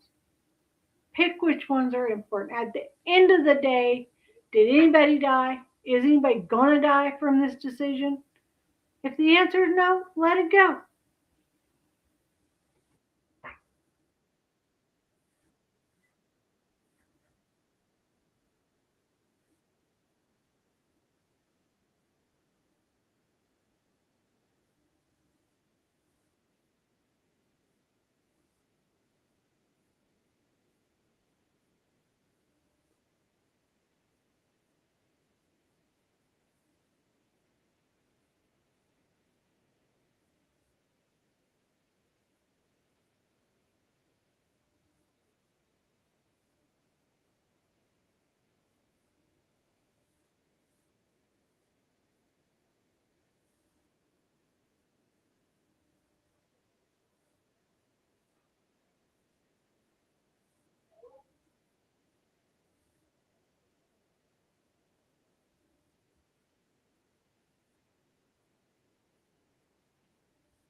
Well, I've learned it. It took a lot for me to learn to pick my battles and what, because I was a helicopter parent. I still am. If I hear him make a noise that's out of the ordinary, when I'm down in the basement, I come up and find out what's going on. Make sure he's okay. If I hear a loud thump, I come upstairs, I make sure he's okay. Usually he's playing on his Xbox or his computer because he does his Xbox on the TV, his computer in front of him, and his phone down here. He's doing all three at the same time. And he can keep up with all three. I don't know how he does it. I can't even do the Xbox. But, you know, I'm not going to come up here and start an issue because I don't like him spending so much time on his. When he was younger, he couldn't get on his computer till after supper and after his chores were done. So he would eat supper, take the trash out, put the dishes away, take his shower, then get on the computer. He might be on the computer an hour before bedtime. But that's the way life is. And now he is 18. I'm trying to let him build responsibility for himself and independence for himself. So I had to pick my battles, what is important to me. And it's hard to do. Because before I would say, I need you to go out there and shovel the sidewalk or shovel the ditch, the driveway, I'm sorry. And today, rather than doing that, because he is an adult and he has choices to make, I put on the size 2X coveralls, which were this much too long, and he had to roll them up for me. And they were way too big. I couldn't even tell I had anything on except I was warm when I went outside. And I started trying to shovel. And I got the steps right in front of our porch and the walkway over to where our truck sits. And I couldn't do anymore because when I was trying to help him change a tire a week ago, I was standing on the tire iron pulling with my right arm and I dislocated a rib right here. And it's very sore. And my shoulder's still messed up, so I can't do the shoveling thing. And I went out and I tried. And it took me 15 minutes to go maybe 15 feet. So, I mean, and I come in and I told him, I said, I tried. Oh, I tried not to. I said, I tried, but I can't do it. Can I ask you to please shovel the driveway? We're going to need to get in and out of this house. We can't just sit here and wait for the snow to melt. And so he put on his warm clothes and stuff, and he went out there and he finished shoveling the driveway for me. And I said, "Did you shovel your driveway?" And he said, "No, I'm not driving in this because I haven't been taught how to drive in this kind of weather." I said, "Good choice, you know." He said he'll ride his bike. Well, it's too cold for him to ride his bike, so I'll probably have to try to get out so I can take him to school in the morning. But he don't go to school until like 10:20 or something like that. So it's not like I have to get out and dog bud early.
See, that's just what I was saying. It all had to do with the spouse.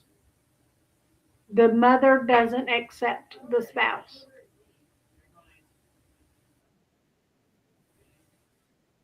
Hold on, let me pull him up so you can see what he's saying. Did I even put the Dr. Phil on there? No, I was looking at me the whole. You weren't seeing. See, you didn't even tell me I didn't put the video up. I just realized that. I'm sorry, you couldn't see it. You could only hear it. All right. Let me give him a thumbs up and let's get going.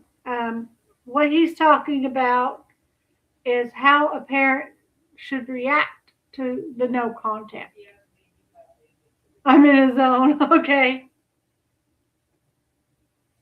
If Amanda Panda were here, she'd say, "No video. We can't see it." Do about going no contact? How are they going to talk about it with others, like extended family?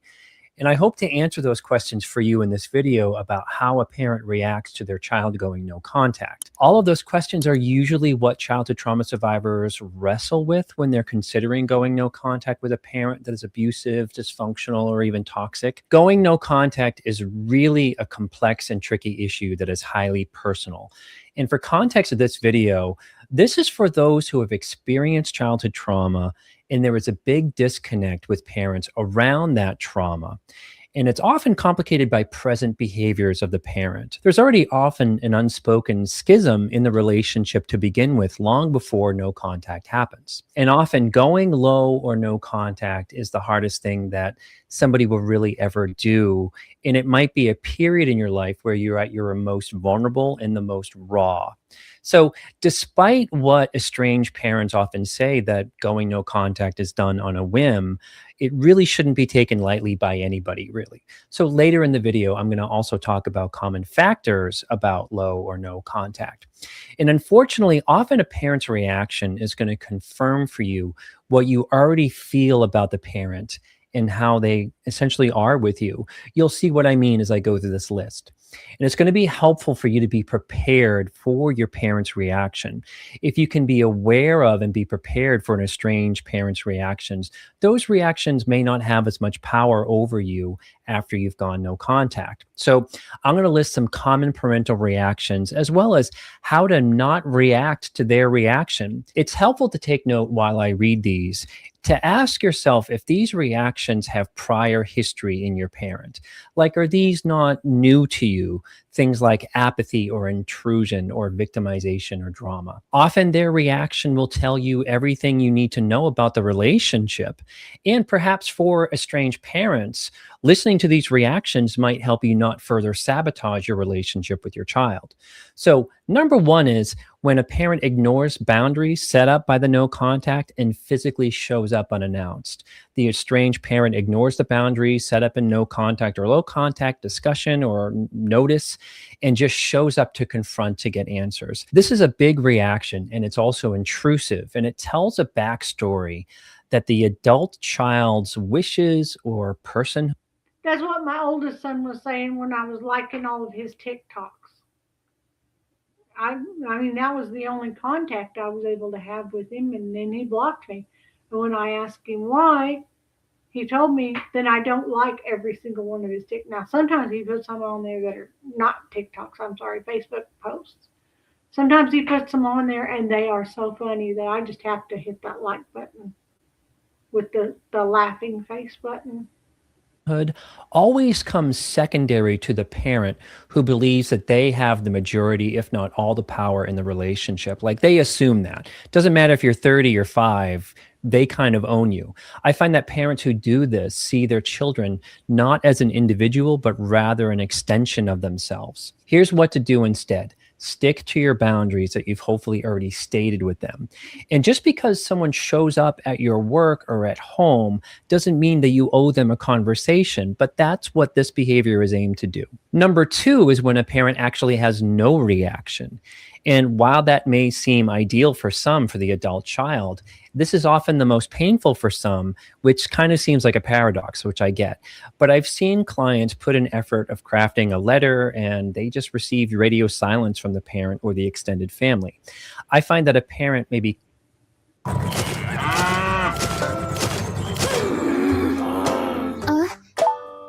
quickly gave up on their kid from a place of self-righteousness or a place of immaturity or a place of being victimized or a place of being shut down. What is not new about the no reaction is often in childhood, the child really never felt like they affected their parent in any way, and they just felt invisible, and it's kind of happening again.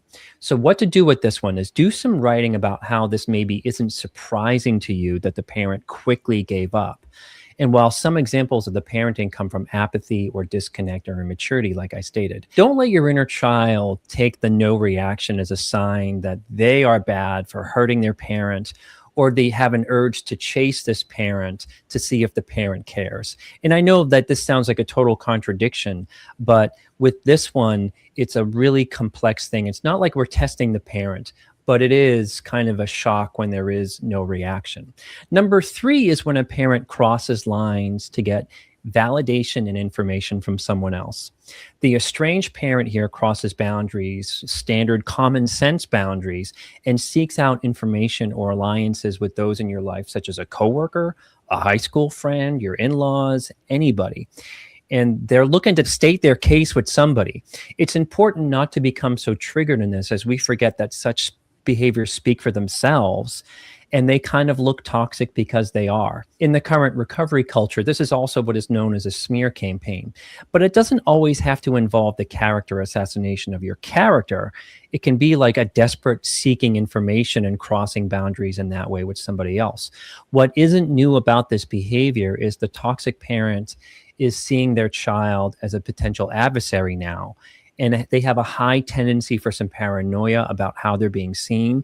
That's why they may go seek out what happened with people that they don't know very well. What not to do with this one is to not get so caught up in what people think about you. And again, this behavior speaks for themselves. So if they've gone to your in-laws that they don't really know very well, probably your in-laws are also going to see that as a little bit as really off, because it is. Number 4 is something that I call passive aggressive bomb drops. These are gifts, cards, notes left on your doorstep or at work. Similar to ignoring the boundaries, they can often feel highly intrusive and violating and very triggering. They can be birthday gifts, care packages, cards, holiday packages that are designed on the surface to show care while ignoring boundaries that are set and going no contact. They probably do care, but they're really ignoring all the parameters and the boundaries and the history with these things. It's hoping that you forget them. While the motive wouldn't be acknowledged, bomb drops are usually intended to break the resolve of their adult child and allow the estranged parent some power or guilt or leverage, like, did you get my gift?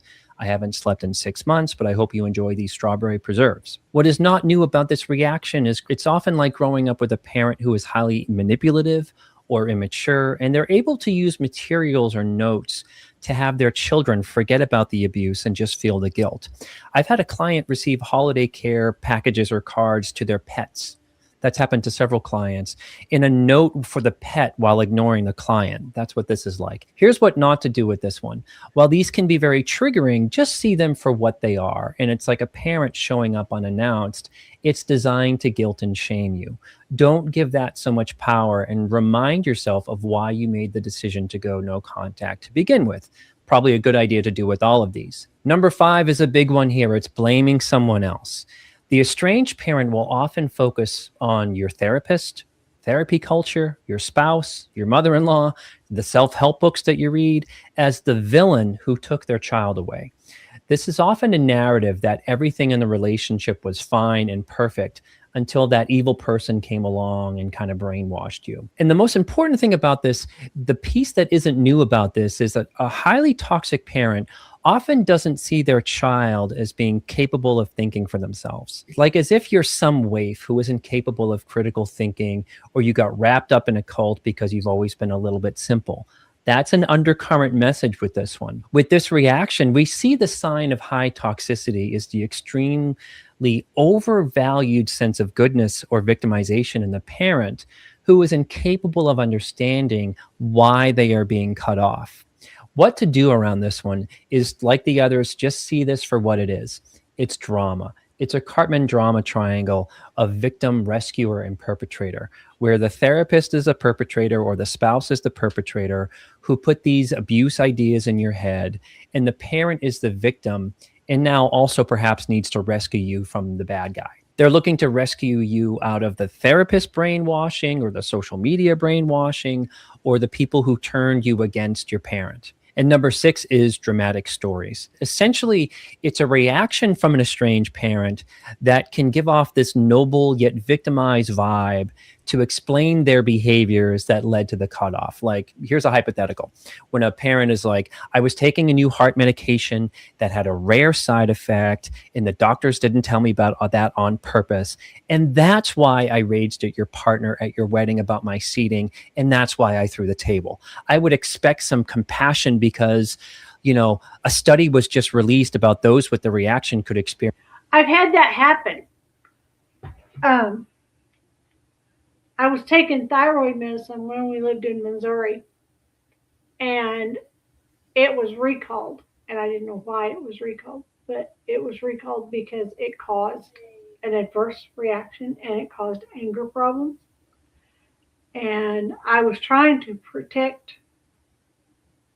one of my grand angels, and I ended up making matters worse in trying to protect her.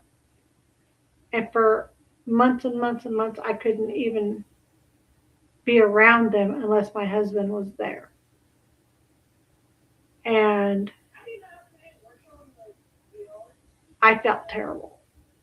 And when I found out that they had recalled my medication and I was to quit taking it and start taking a different medication, I was like almost night and day bipolar type reaction. I mean, it was just that fast. It switched me over, and I was able to apologize to said grand angel and the parents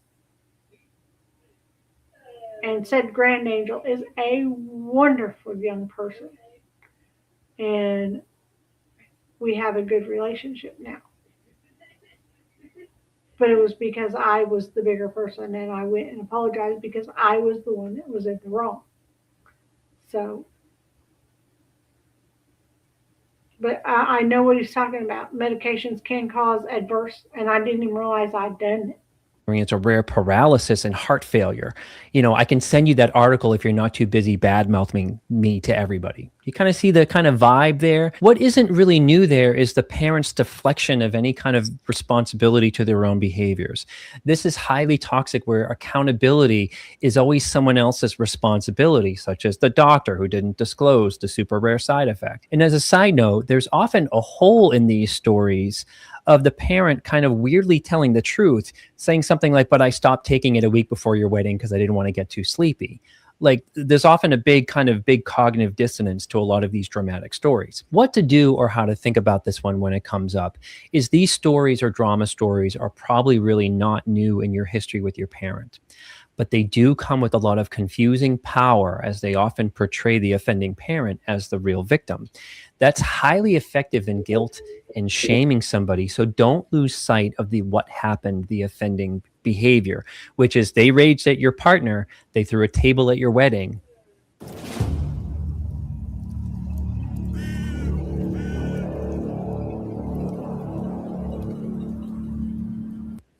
The end. Moving on to number 7 is aggressive contact attempts.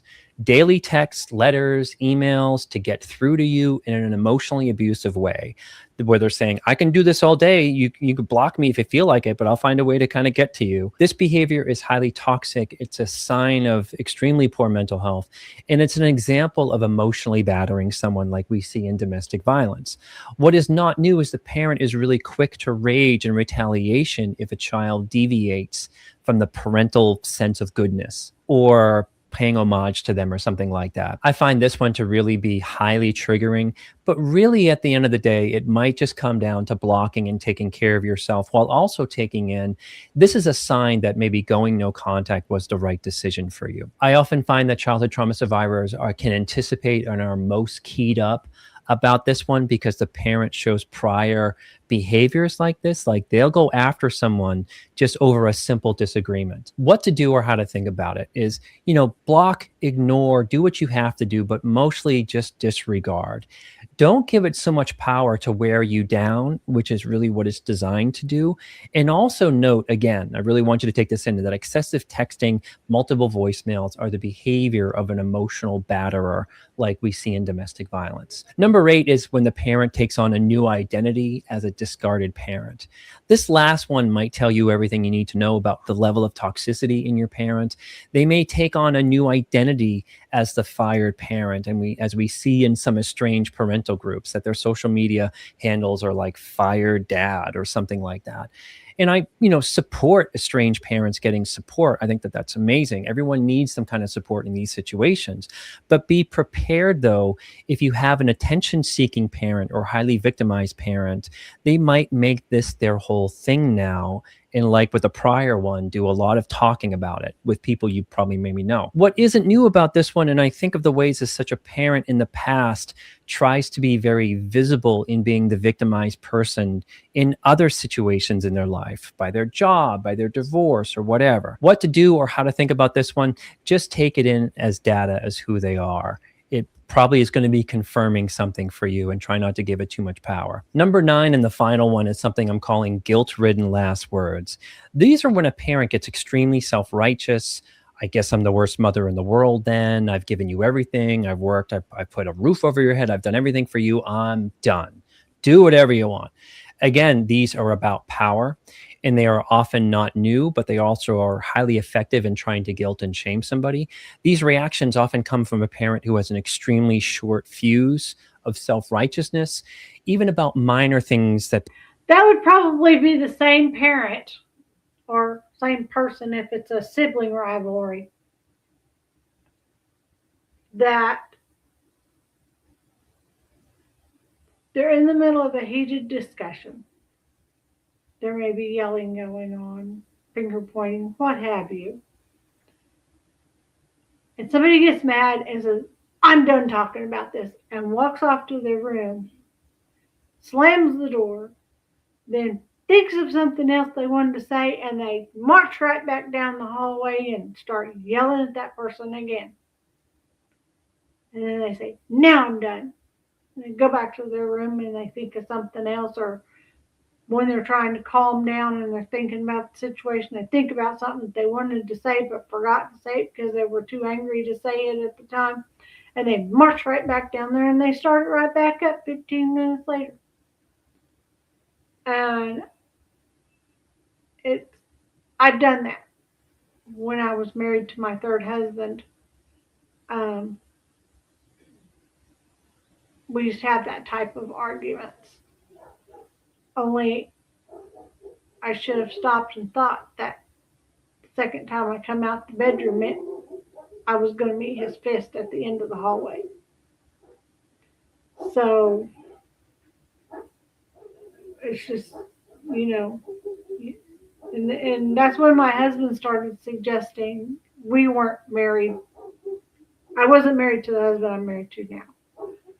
But when we did get married, and he started suggesting, pick your battles, pick your battles. And then I saw a teacher at one point, because I don't just come right out and tell my son what to do. I mean, I have to respect him. He is 18. When he was 16, 17, 15, whatever, rather than saying, you need to do this, he already knows he needs to do it. Rather than telling him he didn't do it, he already knows he didn't do it. It took me a long time to train myself to say, would you please? Or can I get you to? Or do you mind to do this? Or have you done this? Rather than telling them, because I know when I ask the question what the answer is going to be. If I say, like I ran the dishwasher this morning, we got this little block that sits on our counter, and it says dirty dishes or clean dishes. And I forgot to put that block at the front of the counter, because when there's nothing in the dishwasher, we'll just slide it back against the wall on the back of the counter. And I forgot to move the block this morning. And so after supper, I didn't hear him put the dishes away. But I asked him, did you put them away? He said, yes, ma'am. Mom, thank you. Thank you. I appreciate it. And I do appreciate it. I can put the dishes away. I don't like to put the dishes away. But if I put the dishes away, they're going to go in the right spot. And they're going to be clean, because sometimes the dishwasher don't get things clean. And if you don't check the dishes as they come out of the dishwasher, you put dirty dishes in the cabinet. And if you put a dirty bowl with something underneath it, the bowl underneath it's going to get dirty. If you put a dirty bowl with something on the inside and you set something on top of it, the outside of the top one's going to get dirty. So when you put one dish away, you're creating two dirty dishes. That's my way of thinking. And if you put a dirty piece of silverware away, you're getting everything in the drawer, because all the silverware touches all the silverware. Thank you does go a long way. Yes, it does. Thank you. People point out like typos. I guess I'm the worst person on the planet that you pointed that out to me. If you've had a parent like this, just remember that this is really how they often respond and react to most things in their life. It's if they have a sign of kind of F my life vibe or approach to relationships, which is often very self-consumed. Just like everyone else, you're just leaving me kind of a vibe. A parent like this does not allow for connection and accountability, which is probably why someone is seeking distance from them. What to do or how to think about this one. Just maybe let them have the last word. Last words don't take away from your truth, and try not to give it too much power. One additional reaction that didn't quite make the list that sometimes kind of happens is when the estranged parent doesn't have a reaction with you, they kind of go radio silent, but they will have the reaction with your sibling, with another family member, character assassinate you, do all the business there.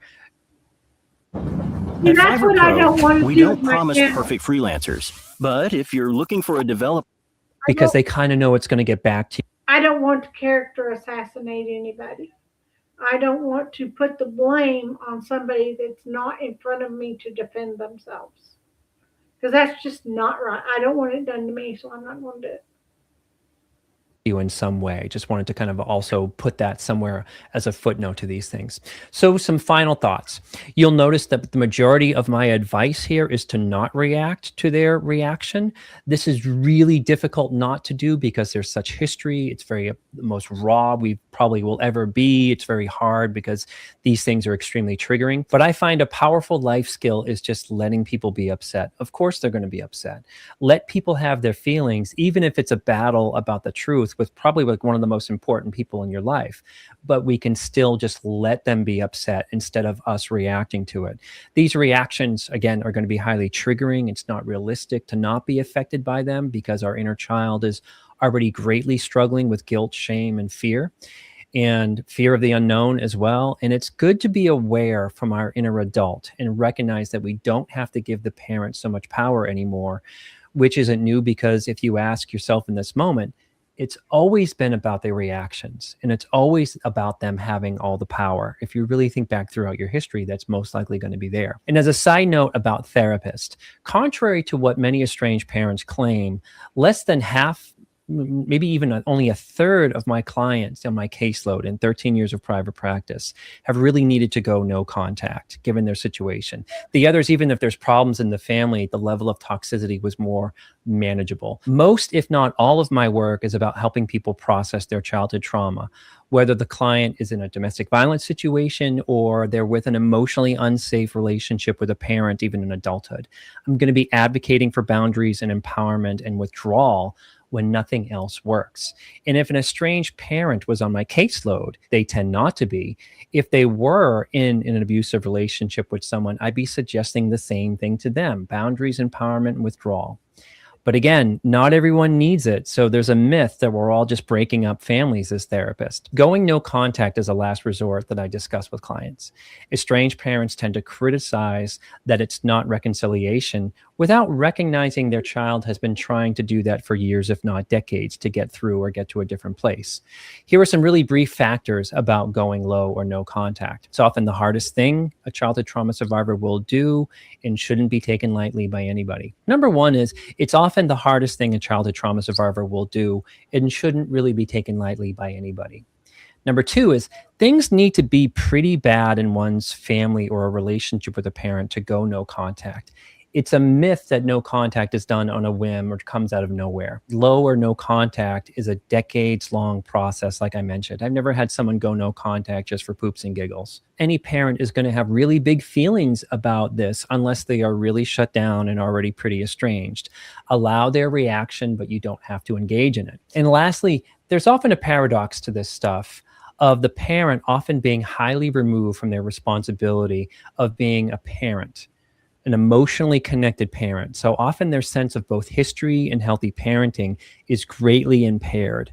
And here lies the problem of trying to get someone who is abusive, dysfunctional, or even toxic to understand that they are. If this video is helpful to you, there's most likely going to be a follow-up video, because it's such a big kind of topic, on some myths of estranged parents.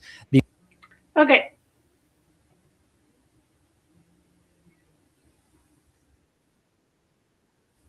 This other lady, she's going to say pretty much the same thing he said. So we're not even going to go through that because we've been here for a couple hours now. But that's very important information if you ask me. I think we've learned something. I have. Especially with the mother and daughter, that neither one of them would admit. But they both, at the end, they finally almost said it. The mother was happy that the child found somebody to make her happy, but she wasn't happy that it was a female. And she wasn't willing to accept it. I thank you. And I don't know if I'll be back on tomorrow, but I'm going to try to find something entertaining, and maybe we will be back on tomorrow. But I'm going to try to come on, and I want this kind of channel. I want it to go out there, and I want to build a support group for other people. that you can talk to me and you can say what you're going to say, and I can't say it'll be just between you and me, because after the show's over, I usually cannot go back in and see the comments, but that doesn't mean I don't know whether other people can see the comments. So, because Amanda Panda has been able to pull up my comments before and say, look, you missed this one. And, well, then I found out that she had the comments turned off and I didn't even know it. But, things happen. Everybody makes mistakes.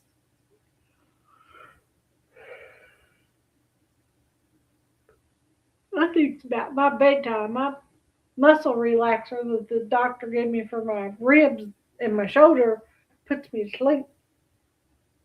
So I'm going to get off here. I thank you for being here. And if you're watching on a replay, please hit that thumbs up and thank you for being here. And you're welcome to come back and join our conversation. And if you feel like you need to come up on screen because you want to say something, we can make that happen too. Alrighty. So let's do something nice for someone. Good night, sweetheart. Do something nice for someone, even if it's be the reason they smile. And we'll figure it out. I didn't know what to say at the end. I can't say get lockered. I can't say, search for crime. So this is the first one, so I guess we'll figure it out. Together, we can figure it out. All right. Thank y'all for being here. I appreciate you. Please hit that thumbs up and consider subscribing. It really helps the channel and it's free.